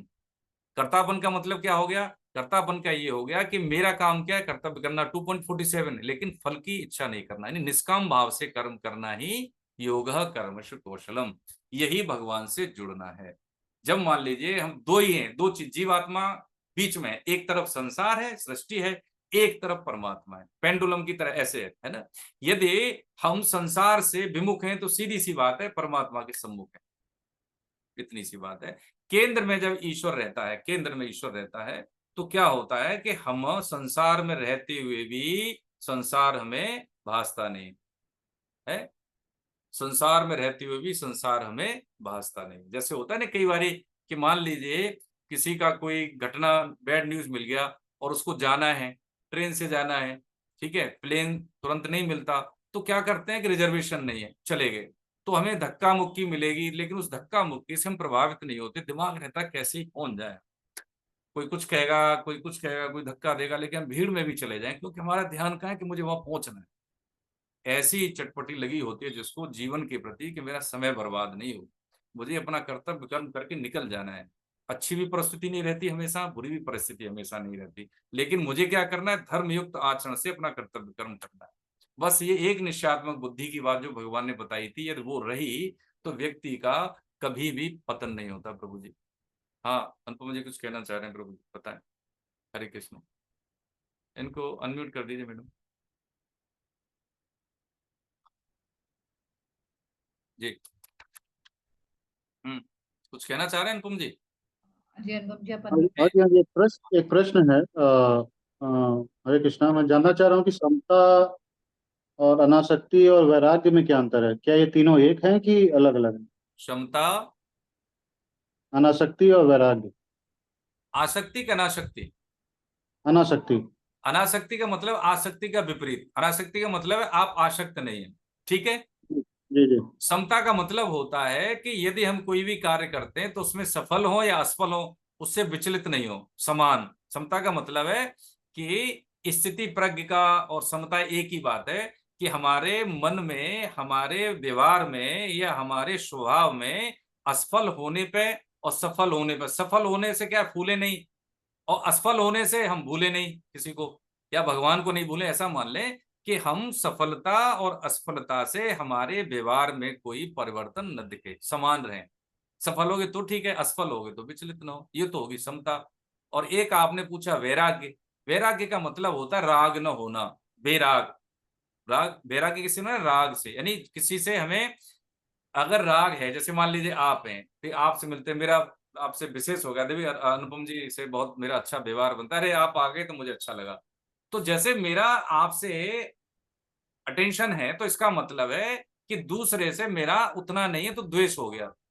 आप आ गए तो मैं संतुष्ट हूं, ठीक है, या रुष्ट भी नहीं हूं, संतुष्ट भी नहीं हूं। क्या है ये निरपेक्ष भाव कि आप मिल गए तो ठीक है, नहीं मिले तो कोई ऐसी कोई कमी नहीं है कि आप नहीं मिलेंगे तो मैं ज्यादा परेशान रहूं, होता है। बेराग का मतलब होता है, वैराग्य विराग से बना है कि जिसमें कोई राग न हो, जिसमें कोई उसके न होने की वजह से हम परेशान न हो।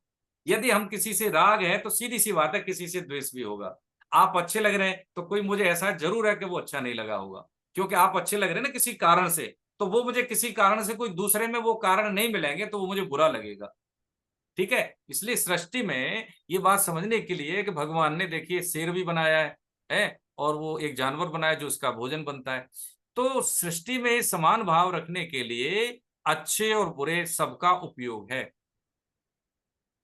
ना, सबका। देखें जब से सृष्टि बनी तब से राक्षस भी रहे और मनुष्य भी रहे और देवता भी रहे, ये संघर्ष रहा है सृष्टि में। सृष्टि में एक ही भाव कभी नहीं रहा, सृष्टि में विभिन्न तरह के भाव होते हैं, लेकिन उन भावों में से अपने काम का भाव क्या है उसको निकाल के हमें आगे बढ़ जाना है ना। ये माया का ही चक्र है कि सृष्टि कैसी है, त्रिगुणा युक्त है, त्रिगुण युक्त है। इसमें कोई भी जीव, विशेषकर मनुष्य की बात हो रही है, तो तीन गुणों से परे कोई मनुष्य भी नहीं है। भगवान भी आए, उनको भी इनके अधीन रह के जीवन जीना पड़ा, ठीक है। ये बहुत अच्छी बात है, प्रणाम आपको कि आप लोग। क्या हम कह सकते हैं कि अगर अनासक्ति या वैराग्य है हमारे जीवन में तो समता अपने आप आ जाती है, या वाइस वर्सा? हाँ देखिए, आपने अब इसको हम देखो स्टेप बाय समझें कि समता कैसे आए। समता आने के लिए हम क्या करें, देखिए समता आने के लिए हम पहली सबसे बात तो ये है कि हमारा स्तर क्या है, पहले हम ये देखें, इसका एवोल्यूशन करें कि मेरा स्तर क्या है।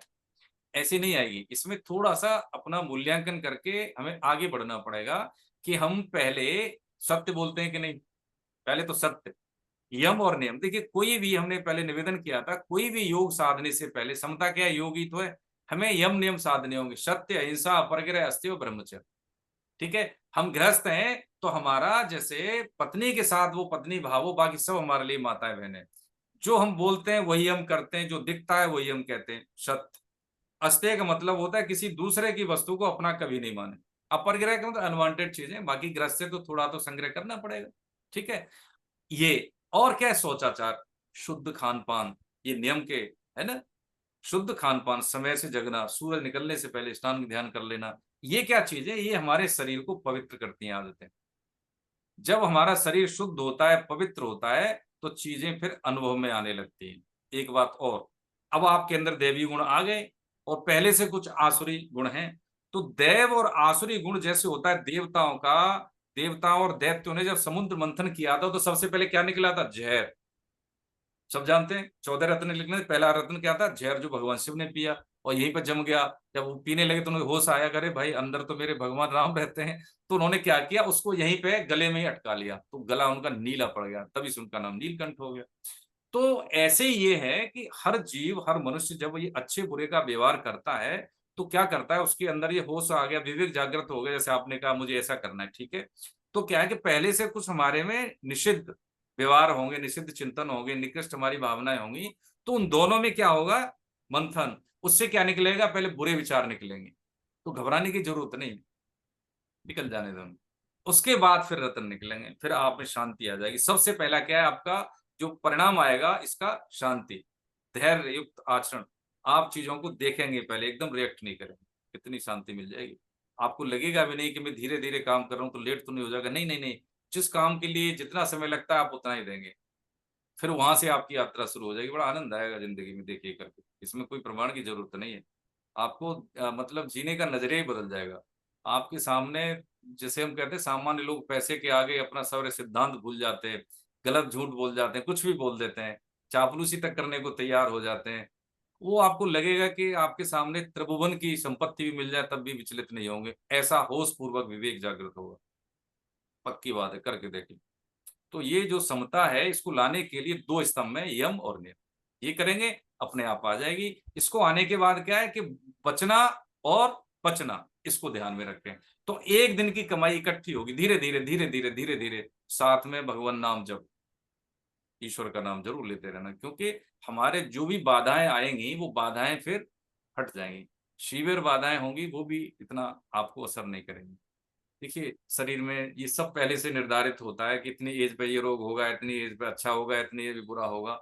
लेकिन जब भगवान ने पुण्य और पाप दोनों का त्याग कर देता है, इसका मतलब है कि वो सकाम भाव से नहीं करता तो पुण्य भी नहीं चाहिए, और निकृष्ट कर्म करता नहीं, किसी का बुरा तो करता नहीं, तो पाप भी नहीं होता। तो क्या हो गया कि जीवन रहते हुए न पाप है न पुण्य, तो क्या हो गया, निष्पाप हो गया ना वो, फिर वो ठीक है। भगवान नाम ले रहे हैं तो पास्ट के पूरे पाप जल गए, उसके खत्म हो गए, बस हो गया, डिपॉजिटरी तक पहुंच नहीं हमारी, तो वो भगवान नष्ट कर देते हैं उसको। है अहम त्वाम सर्व पापेभ्यो, कहा है ना भगवान ने, सर्व धर्मान परित्यज्य मामेकम शरणम व्रज।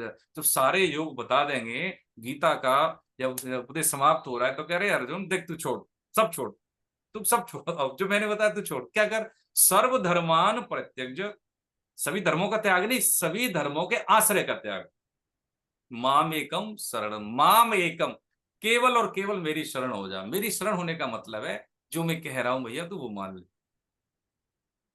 अहम त्वाम सर्व पापेभ्यो, मैं घोषणा करता हूं, मैं अहम त्वाम, मैं तुझे ये विश्वास दिलाता हूं कि क्या सभी पापों से मुक्त कर दूंगा और निर्मल कर दूंगा, मां शुच है। ये चीज है ना। तो ये भाव कैसे, स्वीकार्यता के भाव है। गीता ने बड़ा आनंद आएगा, मैं बताता हूँ, आप लोग देखिए चाहे 40 हो 30 हो जो भी है, इसमें मेरा निवेदन है कि यदि एक बार हमने वैज्ञानिक ढंग से तथ्यपरक तरीके से गीता पढ़ ली तो जीवन में देखिए अवस्था परिवर्तन होते हैं शरीर के, लेकिन जब तक हमारे पास जीवन है तब तक हो सकता है कुछ शारीरिक प्रॉब्लम आए, लेकिन कष्ट नहीं होगा कभी। हाँ एक देखो ऋषिकेश में एक बार गया, सर्दी के टाइम था, अभी भी शरीर में है बाबा, और उनकी अवस्था रही होगी करीब 80-85 साल। तो हमारे मित्र हैं एक योगी जी, उनके साथ में गया तो वो लेके गए वहां पे। तो रात में क्या हुआ, 2-2:30 बजे वो बाथरूम के लिए उठे। अब बाथरूम के लिए उठे, कमरा तो बंद था उनकी कुटिया का, और वो गिर गए, कूल्हे की हड्डी जो है ब्रेक हो गई। अब आवाज दी तो उनके शिष्य वगैरह आए, अंदर से तो बंद। अब इतनी भी मतलब हिम्मत नहीं कि वो गेट भी खोल दे, कुंडी लगी थी अंदर से। अब जैसे तैसे फिर क्या हुआ, दरवाजा तोड़ा गया, निकाला गया, देखें तो उनकी मतलब कूल्हे की हड्डी टूटी हुई है। अब उनको जैसे तैसे बिस्तर पे, जब बाथरूम करा के बिस्तर पे उनको लिटाया, तो सुबह हमें जाना था उनके दर्शन के लिए, देखा तो उनका तो स्वास्थ्य खराब है वो सुबह। उस भयंकर दर्द में भी उनकी माला होती थी 1008 मनकों की, तो आगे थैली होती थी पूरी, बड़े बड़े मन के थे, और वो माला करे जा रहे हैं। अरे हमने कहा आपको दर्द हो रहा होगा? नहीं, दर्द तो है लेकिन मैं दुखी नहीं हूं, कष्ट है हाँ हो रहा है, लेकिन दुखी नहीं। भजन के बल देखिए, पूरा बोल रहे हैं लेकिन हड्डी टूटी हुई है। अभी वहां पे इतना मतलब वही है ना कि संत साधु के पास है, धन वन तो होता नहीं। जब व्यवस्था की पूरे बता 2 बजे से प्रॉब्लम है और 11 बजे तक वो वहीं पे है, तो इसका मतलब है कष्ट में है, स्वेलिंग आ रही है, पूरे सूजा हुआ शरीर। तो भजन बल में वो ताकत है कि शरीर में सहन करने की शक्ति भगवान दे देता है, पक्की बात है ये। तो जो साधन संपन्नता होती है, ये तो ना परम पुरुषार्थ जिसको कहते हैं, वो परम पुरुषार्थ हमारे कष्टों पे भारी होता है। हम जो कहते हैं ना भाग्य, भाग्य को बदलने के लिए हमें शक्ति दी है भगवान ने, भाग्य के अधीन जीने के लिए नहीं, है ना। तो यहाँ पे कह रहे हैं पाप और पुण्य दोनों का त्याग कर देता है वो, और तू भैया समता में लग जा, क्योंकि कर्मों में योग ही कुशलता है। कर्म कैसे करना चाहिए? कुशलता पूर्वक। कुशलता क्या है? समता में। इससे तो होकर हमें कर्म करने चाहिए। ठीक है, समय हमारे पास हाँ अभी है, कोई पढ़ेंगे 51? अवधेश कुमार मिश्रा जी पढ़ सकते हैं, आप अनम्यूट कर सकते हैं। 51, 52 और 53 हम ही पढ़ते हैं। देखिए कर्मजं हाँ, बोलिए। बुद्धियुक्ता हि फलं त्यक्त्वा मनीषिणः हम्म। जन्म बंध विनिर्मुक्ता पदम गच्छन्त्यनामयम्। हम्म हम्म हम्म तो पढ़िए, हिंदी में भी यदा पढ़िए। मोह कलिलं हम्म बुद्धिर्यततरिष्यति हम्म तदा गन्तासि निर्वेदं श्रोतव्यस्य श्रुतस्य च हम्म श्रुति विप्रतिपन्ना ते यदा स्थास्यति निश्चला हम्म। समाधावचला बुद्धिस्तदा योगम् अवाप्स्यसि। हिंदी में भी बोल दीजिए। हाँ, चलिए मैं बोल 51 में। अब पढ़ रहा हूँ। पढ़िए। क्योंकि समबुद्धि से युक्त ज्ञानी जन हम्म कर्मों से उत्पन्न होने वाले फल को त्याग कर हम्म जन्म रूप बंधन से मुक्त हो हम्म निर्विकार परम पद को प्राप्त हो जाते हैं। हम्म जिस काल में तेरी बुद्धि मोह रूप दलदल को भली भांति पार कर जाएगी, हम्म उस समय तू सुने हुए और सुनने में आने वाले इस लोक और परलोक संबंधी सभी भोगों से वैराग्य को प्राप्त हो जाएगा। ठीक। भांति भांति के वचनों को हम्म सुनने से विचलित हुई तेरी बुद्धि जब परमात्मा में अचल और स्थिर ठहर जाएगी, तब तू योग को प्राप्त हो जाएगा, अर्थात तेरा परमात्मा से नित्य संयोग हो जाएगा। तो आप सर ये पुस्तक नहीं है कि आपके पास भावार्थ की?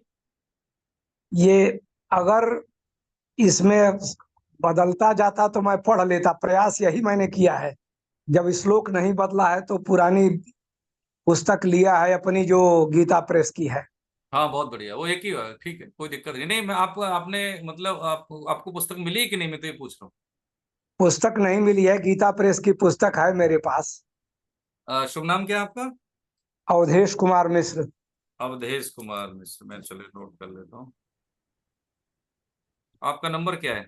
आप हैं ग्रुप में तो मेरे इंडिविजुअल नंबर पे अपना नंबर शेयर कर देना, मैं आपके संपर्क में रहूंगा, ठीक है? मैं इनको जी। भेज दूंगा जी, मैं ठीक इनको है, भेज आप दूंगा दे देना, मुझे मेरे शेयर पास कर है देना। Extra books. हाँ, इसमें क्या है, समता से युक्त मनुष्य यहाँ जीवित अवस्था में, ये तो हमने पढ़ लिया था। 51 में है, कारण की समता युक्त बुद्धिमान साधक कर्मजन्य फल का अर्थात संसार मात्र का त्याग करके जन्म रूप बंधन से मुक्त होकर निर्विकार पद को प्राप्त हो जाता है। कारण क्या बताया? समता युक्त तो बुद्धिमान साधक क्या करता है कि जो कर्म का एक फल होता है, उस फल को वो चाहता नहीं, अच्छे का अच्छा बुरे का बुरा। अच्छे का फल, पुण्य फल का भी हमें परिणाम मिलता है, तो क्या उसके लिए भी तो हमें भोगने के लिए शरीर चाहिए। तो महान भय कितने? 4। जन्म, जन्म भी भय का कारण है, ये भी कष्टकारक होता है। इसलिए बुद्धिमान मनुष्य क्या करता है कि न पुण्य के लिए कार्य करता है न पाप के लिए कार्य करता है, वो कर्तव्य कर्म के लिए काम करता है। ना उसको पुण्य लगता ना उसको पाप लगता। पिछला वो भोग लेता है, उसको नष्ट कर लेता है भगवान के भजन बल से, और आगे जो अभी वर्तमान में क्या करता है कि निष्काम कर्म से कर्तव्य कर्म करता है, तो न तो उसको अच्छा लगता ना बुरा लगता। तो क्या करते हैं, वो मुक्त होकर निर्विकार पद को प्राप्त हो जाते हैं। निर्विकार पद का मतलब है कि शरीर या जीवन रहते हुए उसको भगवत प्राप्ति हो जाती है।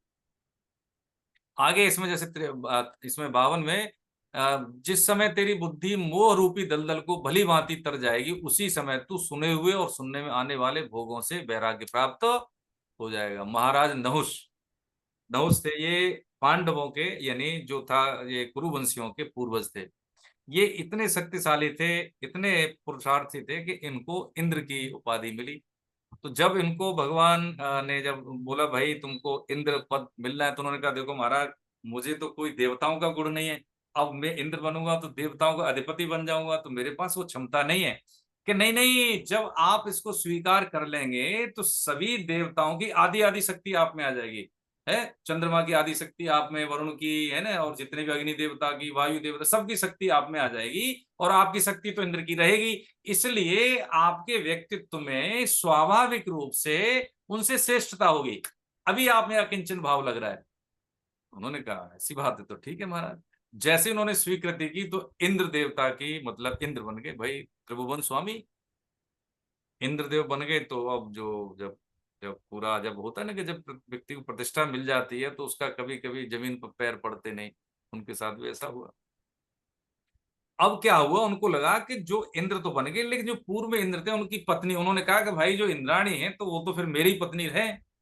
उन्होंने आदेश करवाया कि भाई ऐसा है, जब हम इंद्र बन गए तो वो फिर उनका तो वरण हम ही करेंगे।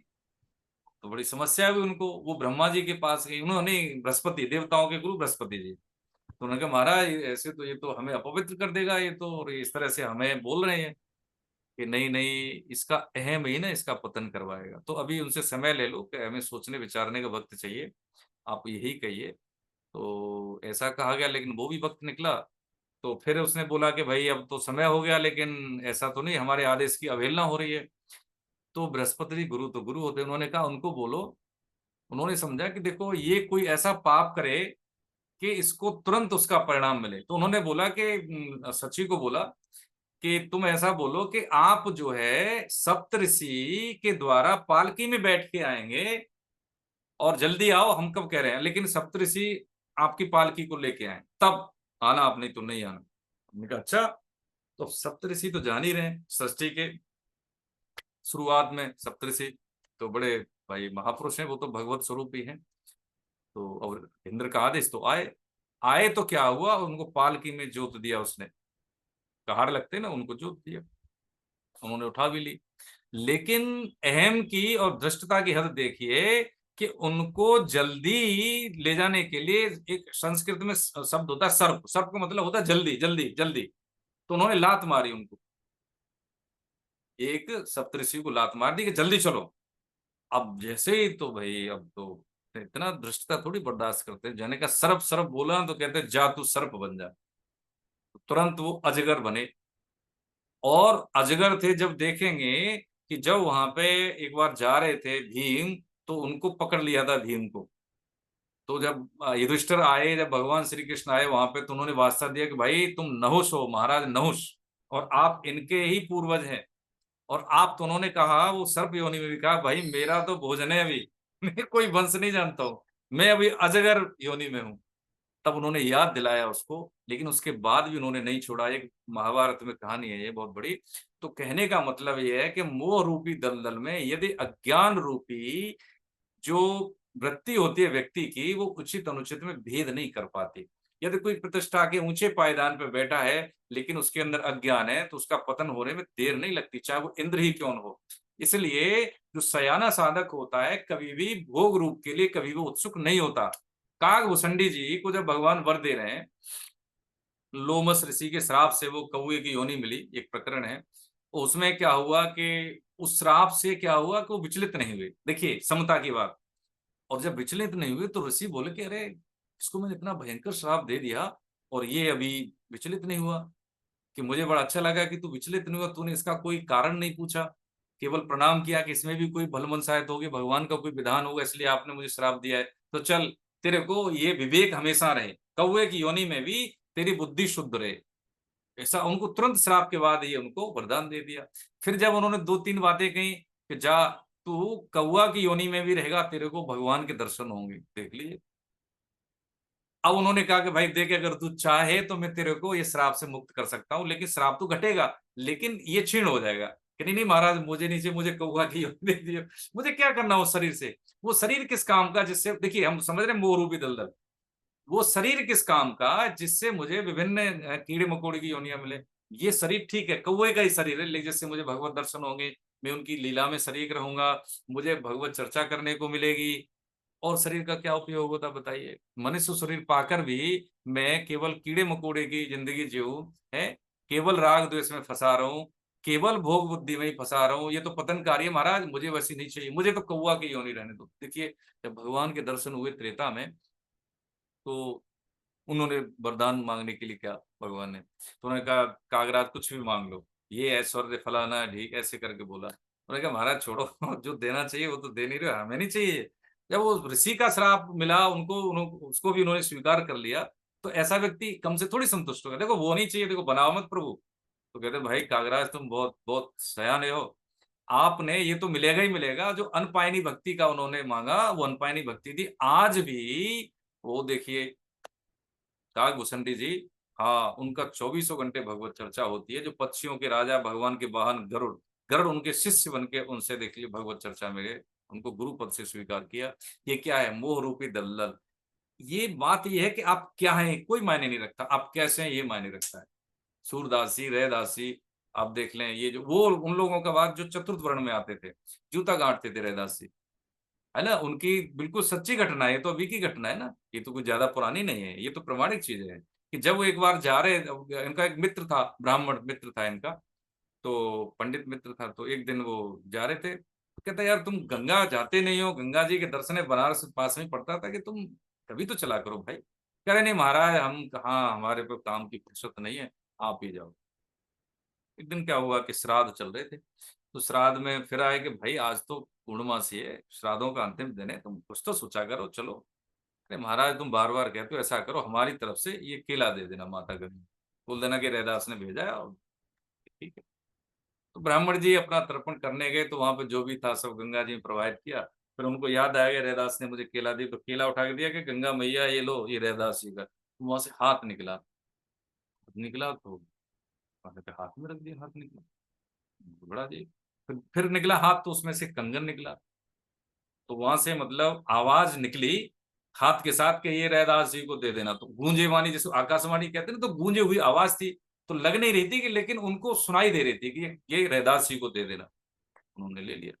अब रैदास जी को दे देना, पंडित आदमी, तो उसको मन में आ गया, चोर कहता भाई ये कंगन तो बड़ा अप्रतिम है, रैदास जी को क्या पता है कि हमें मिला है कि नहीं मिला है। तो उन्होंने क्या किया कि वो रास्ता बदल दिया, कि उधर से जाऊंगा ही नहीं, तो पूछेंगे नहीं क्या हुआ, फिर बाद में मिलेंगे तो बात आई गई हो जाएगी। लेकिन कितने भी रास्ते उन्होंने चेंज किए, लेकिन रास्ता में उनका घर मिलता था। तो थक हार के बोला रैदास जी से कि भाई देख, ये कंगन मिला है भाई, मेरे मन में चोर आ गया, मैं तेरे यहाँ आना नहीं चाह रहा हूँ, लेकिन क्या करूं, घूम फिर के तेरे यहाँ आता हूँ। शाम हो गई, मैं अपने घर नहीं पहुंचा भाई, ये तू अपनी माया पकड़ और ये ले। ऐसे ऐसे हुआ था, मेरा हाथ से केला लिया उन्होंने, और बदले में कंगन दिया कि रैदास को दे देना। भाई ऐसी कौन सी शक्ति है तेरे पास। अरे नहीं भैया ऐसा कुछ नहीं है, ऐसा करो तुम इस कंगन को आप ही रखो। रैदास जी ने दे, देखिए समझ रहे हैं, मोह रूपी दलदल समझ रहे हैं, रखो आप ही रखो। अब बोलेंगे तो उस समय क्या होता है, छोटे छोटे रजवाड़ों में भारत बटा हुआ था, तो उधर जो है लेके चले गए। तो अब उसने कहा कि भाई इसका मैं क्या करूंगा एक कंगन का।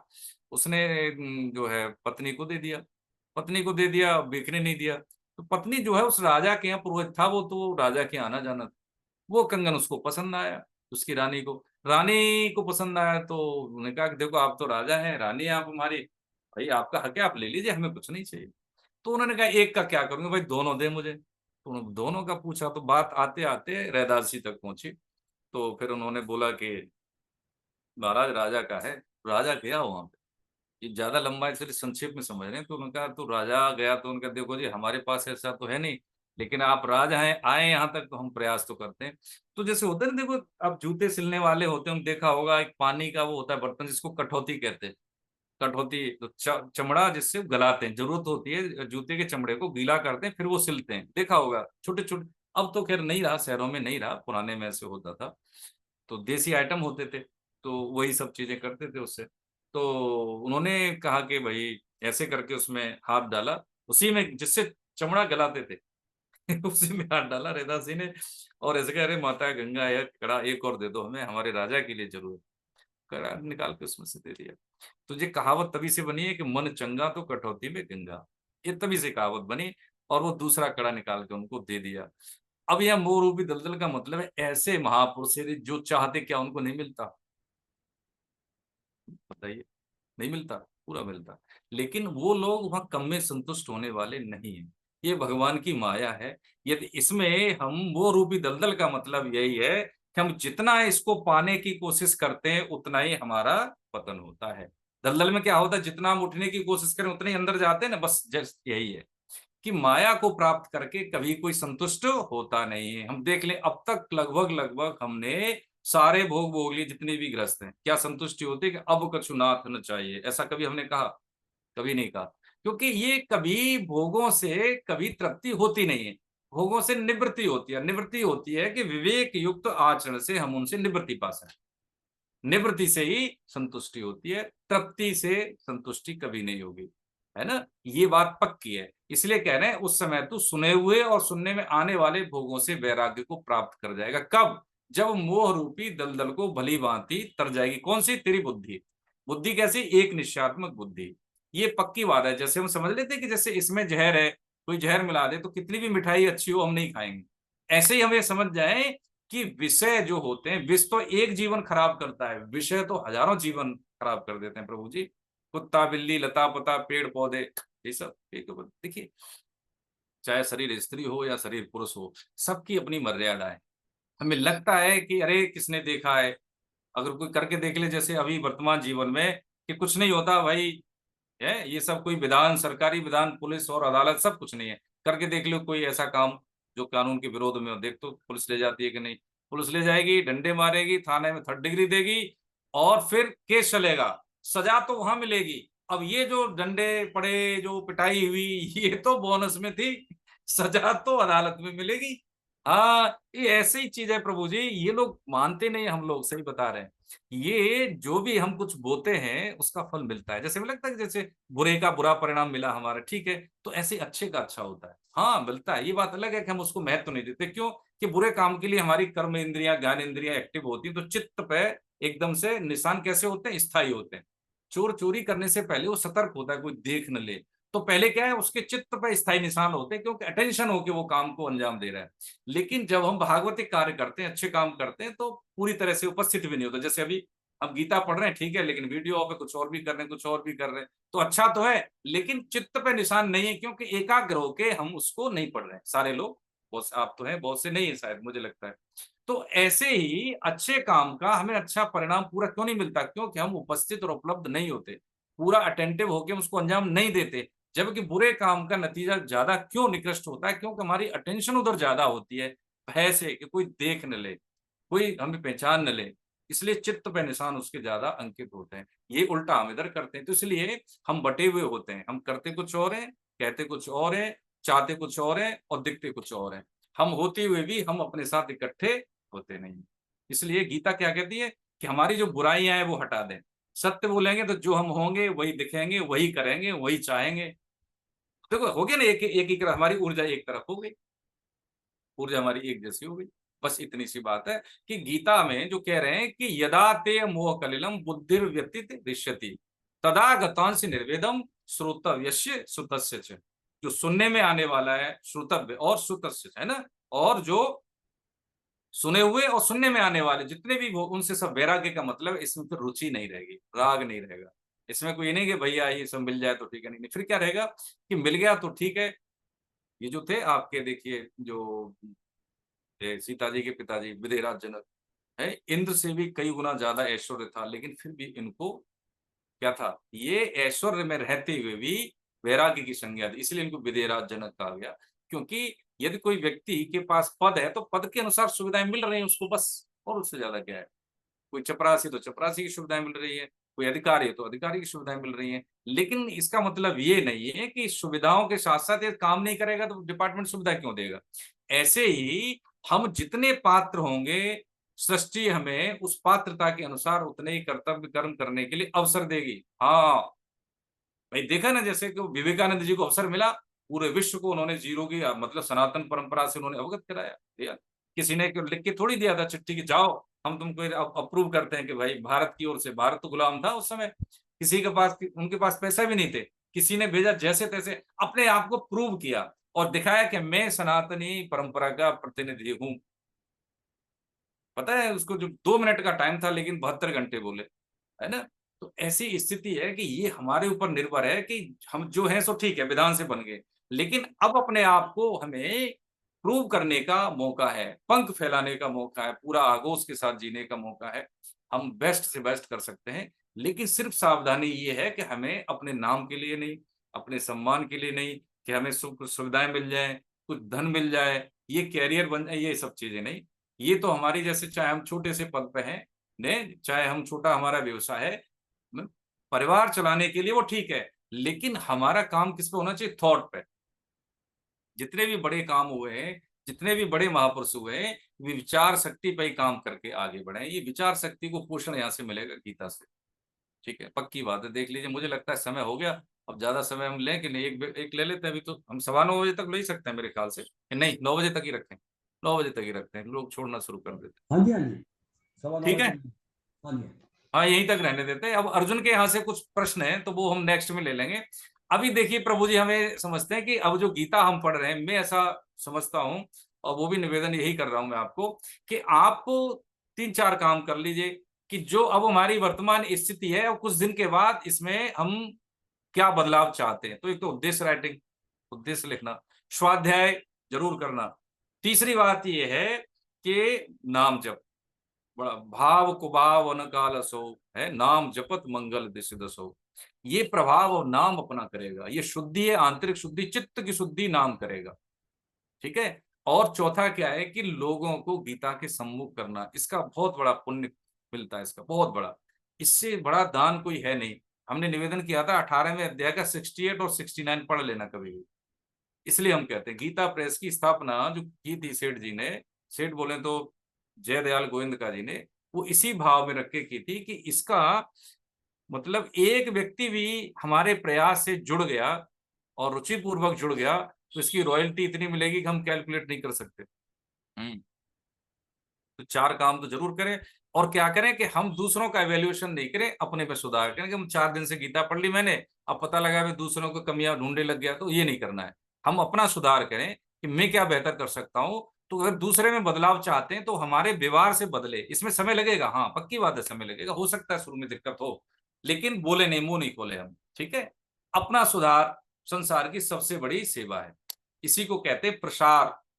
अब जब अपना प्रसार से सुधार हो जाएगा तो हो जाएगा प्रचार। तो प्रसार, सुधार, देन प्रचार। ठीक है, ये हमारा अपना होमवर्क है, इसको करें। और शंका हो जैसे 2-1 बार बीच में रोक के, बहुत अच्छी बात है। और सामने में भी जैसे समापन हो गया सेशन, अगर कोई टिप्पणी हो, किसी का कोई प्रश्न हो, तो अब हमारे पास समय, आप पूछ सकते हैं। मैडम सबको अनम्यूट कर दीजिए प्लीज, है ना, कृपया। हाँ जी, कोई भी अपने आप को अनम्यूट कर सकता है। अपने आप को अनम्यूट कर सकते हैं, सबके पास कैपेसिटी है। ठीक है, हरे कृष्ण।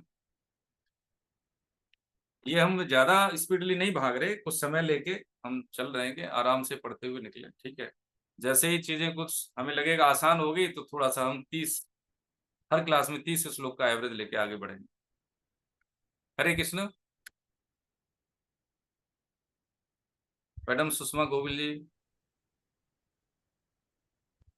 सुरेशन साहब, हरे कृष्ण, बसीन साहब, हेमकेश जी, माता उषा बसीन जी, समरीन चौधरी, सुमेधा जी, हरे कृष्ण।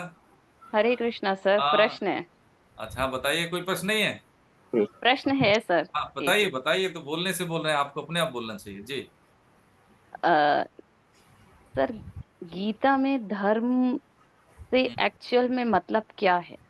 मतलब जब हम बोलते हैं धर्म, तो हम क्या तात्पर्य है उसका? बहुत बढ़िया, देखिए बहुत अच्छी बात है। अभी आप बच्चे हो, अच्छी बात है। देखो, धर्म से मतलब होता है, जैसे हम कहें कि भाई हमें दूध से दही बनाना है, तो क्या है, उसकी एक प्रक्रिया है। क्या प्रक्रिया है कि दूध को हम निकालते हैं, गाय से निकालेंगे, फिर छानेंगे उसको, है ना, और उसको हम गर्म करेंगे। तो क्या है, वो दूध से हम पहले दही बनाएंगे, दही से फिर छाछ बनेगा, है, फिर मक्खन निकलेगा, उसके बाद फिर मक्खन को प्रोसेस करेंगे, फिर घी बनेगा। ये क्या होगी कि दूध से घी बनाने की एक प्रक्रिया है। यानी दूध से घी तक का हम किस तरह से घी को निकालें, वो प्रक्रिया को हम क्या कहते हैं, धर्म। जो जीवन को जीने के लिए कुछ मर्यादाएं, कुछ आचरण हमें एक बतौर मनुष्य अपनाने होते हैं, और वो आचरण हमें अपने ग्रंथों, अपने पूर्वजों के माध्यम से मर्यादा के रूप में हमें प्राप्त होते हैं, उसको कहते हैं हम धर्म, आसान भाषा में। लेकिन धर्म का स्कोप बहुत बड़ा है। धर्म व्यक्तिगत भी होते हैं और धर्म व्यापक भी होते हैं। तो व्यापकता में क्या है कि हम जैसे सनातनी परंपरा के हैं, जिसको हम कहते हैं सनातनी धर्म, सनातन धर्म। तो सनातन धर्म की परंपरा क्या है, सनातन धर्म का मतलब क्या है, हम हर भी जीव में भगवान के दर्शन करते हैं। माता पिता भगवत स्वरूप होते हैं। परिवार की जिम्मेदारियों में हमारा क्या होता है, हाँ, योगदान होता है। तो परिवार की मर्यादा क्या है ना। तो ये सब चीजें धर्म के अंग हैं। ठीक है। धर्म क्या है, धर्म हमें अपनी मर्यादाएं, अपनी परंपराएं, अपनी संस्कृति हमें अपने माता पिता के माध्यम से मिलती हैं। और ये क्या, कहाँ से मिलती है, माता, प्रूफ क्या होता है, इसकी ओरिजिन क्या है, ओरिजिन क्या है, हमारे ग्रंथ, हमारे महर्षि, जिन्होंने हमें गीता, भागवतम, मानस, मनुस्मृति और श्रुतियां स्मृतियां हमें जो दी हैं, ये सभी धर्म की संस्थापना, संस्थापना का मतलब होता है मूल में भगवान ने ही ये मर्यादाएं स्थापित की है, जो कि हमें समय समय पे अपने पूर्वजों के माध्यम से, महर्षियों के माध्यम से नवीनीकृत रूप में मिली है। ठीक है। बीच बीच में इसमें कमियां आई, तो जैसे 8वीं सदी में आए कौन, शंकराचार्य जी, फिर आए कौन है, बुद्ध जी। तो इस तरह से महापुरुष आते गए, अपने धर्म की कलांतर में जो कमियां आ गई उसको उन्होंने निकाला। लेकिन धर्म धर्म है, धर्म में कोई दोष नहीं है। दोष क्या है, स्वार्थपरता के कारण बीच में हम लोगों ने उसमें कुछ कमियां डाल ली, है ना। धर्म क्या है, धर्म भगवान ने जो मूल संकल्पनाएं दी थी मनुष्य को जीवन जीने के लिए, पद्धति, वो धर्म है। ठीक है। ये है। इसमें कोई और कमी कुछ ऐसा लग रहा हो तो बताएं, हम समझा पाए साधारण भाषा जी में। ठीक है। जी। मुकेश शर्मा जी की बेटी, हाँ, छोटे भगत, अपने आप को अनम्यूट करो। हरे कृष्णा। हरे कृष्णा सर। हाँ, और क्या समझ रहे हो, तुमको क्या मिल रहा है गीता में? आप बोलो, हमसे क्यों संकोच की बात नहीं बेटा, आप तो जानते हो हमको। क्या अच्छा लग रहा है तुमको? इसको 15वां अध्याय पूरा याद है इस बच्ची को, 20 श्लोक पूरे कंठस्थ हैं इसको, है ना। हाँ, सम्राट देखो, एक बच्चा ये भी है छोटा सा। हाँ, हरे कृष्ण बेटा। हरे कृष्ण सर। हरे कृष्ण प्रभु जी। हाँ, देखो कितने भाग्यशाली हैं लोग, इनको बचपन से मिल गया अवसर, बहुत बढ़िया है। ठीक है। तो यही है कि हमारा, कि आप लोग बने रहें। ठीक है। समरीन, हरे कृष्ण बेटी। हरे कृष्णा। हाँ, क्या लगता है आपको, अच्छा लग रहा है? क्यों अच्छा लग रहा है, हम भी जानना चाह रहे हैं, क्या अच्छा लग रहा है तुम्हें, क्यों गीता पढ़ रहे हो, बताइए। आपकी उम्र के बच्चे तो खेलते हैं, कूदते हैं, कोई लेना देना नहीं, टीवी देखते हैं, कार्टून देखते हैं। आप क्यों पढ़ते हैं गीता? कि मैं लाइफ को सुधार पाऊँ और आगे जैसे अभी हाँ, बूढ़े लोग बाकी सभी जब बाद में करते हैं वो मैं पहले कर पाऊँ कि मेरे पास लाइफ में टाइम बचे रहे। हाँ, ये बहुत बढ़िया है, ये देखो बहुत अच्छी अप्रोच है, बहुत सुंदर। और किसी के पास कोई टिप्पणी हो तो बताएं, नहीं तो हम समापन करते हैं। ठीक है। गोविंद जय जय गोपाल, जय जय गोविंद। बोले, जय जय जय राधा रमण हरे गोविंद, जय जय राधा जय गोविंद, जय जय गोपाल, जय जय गोविंद, गोविंद जय जय गोपाल, जय जय राधा रमण हरे गोविंद, जय जय राधा जय श्री राधा रमण हरि हरि गोविंद, गोविंद, जय जय राधा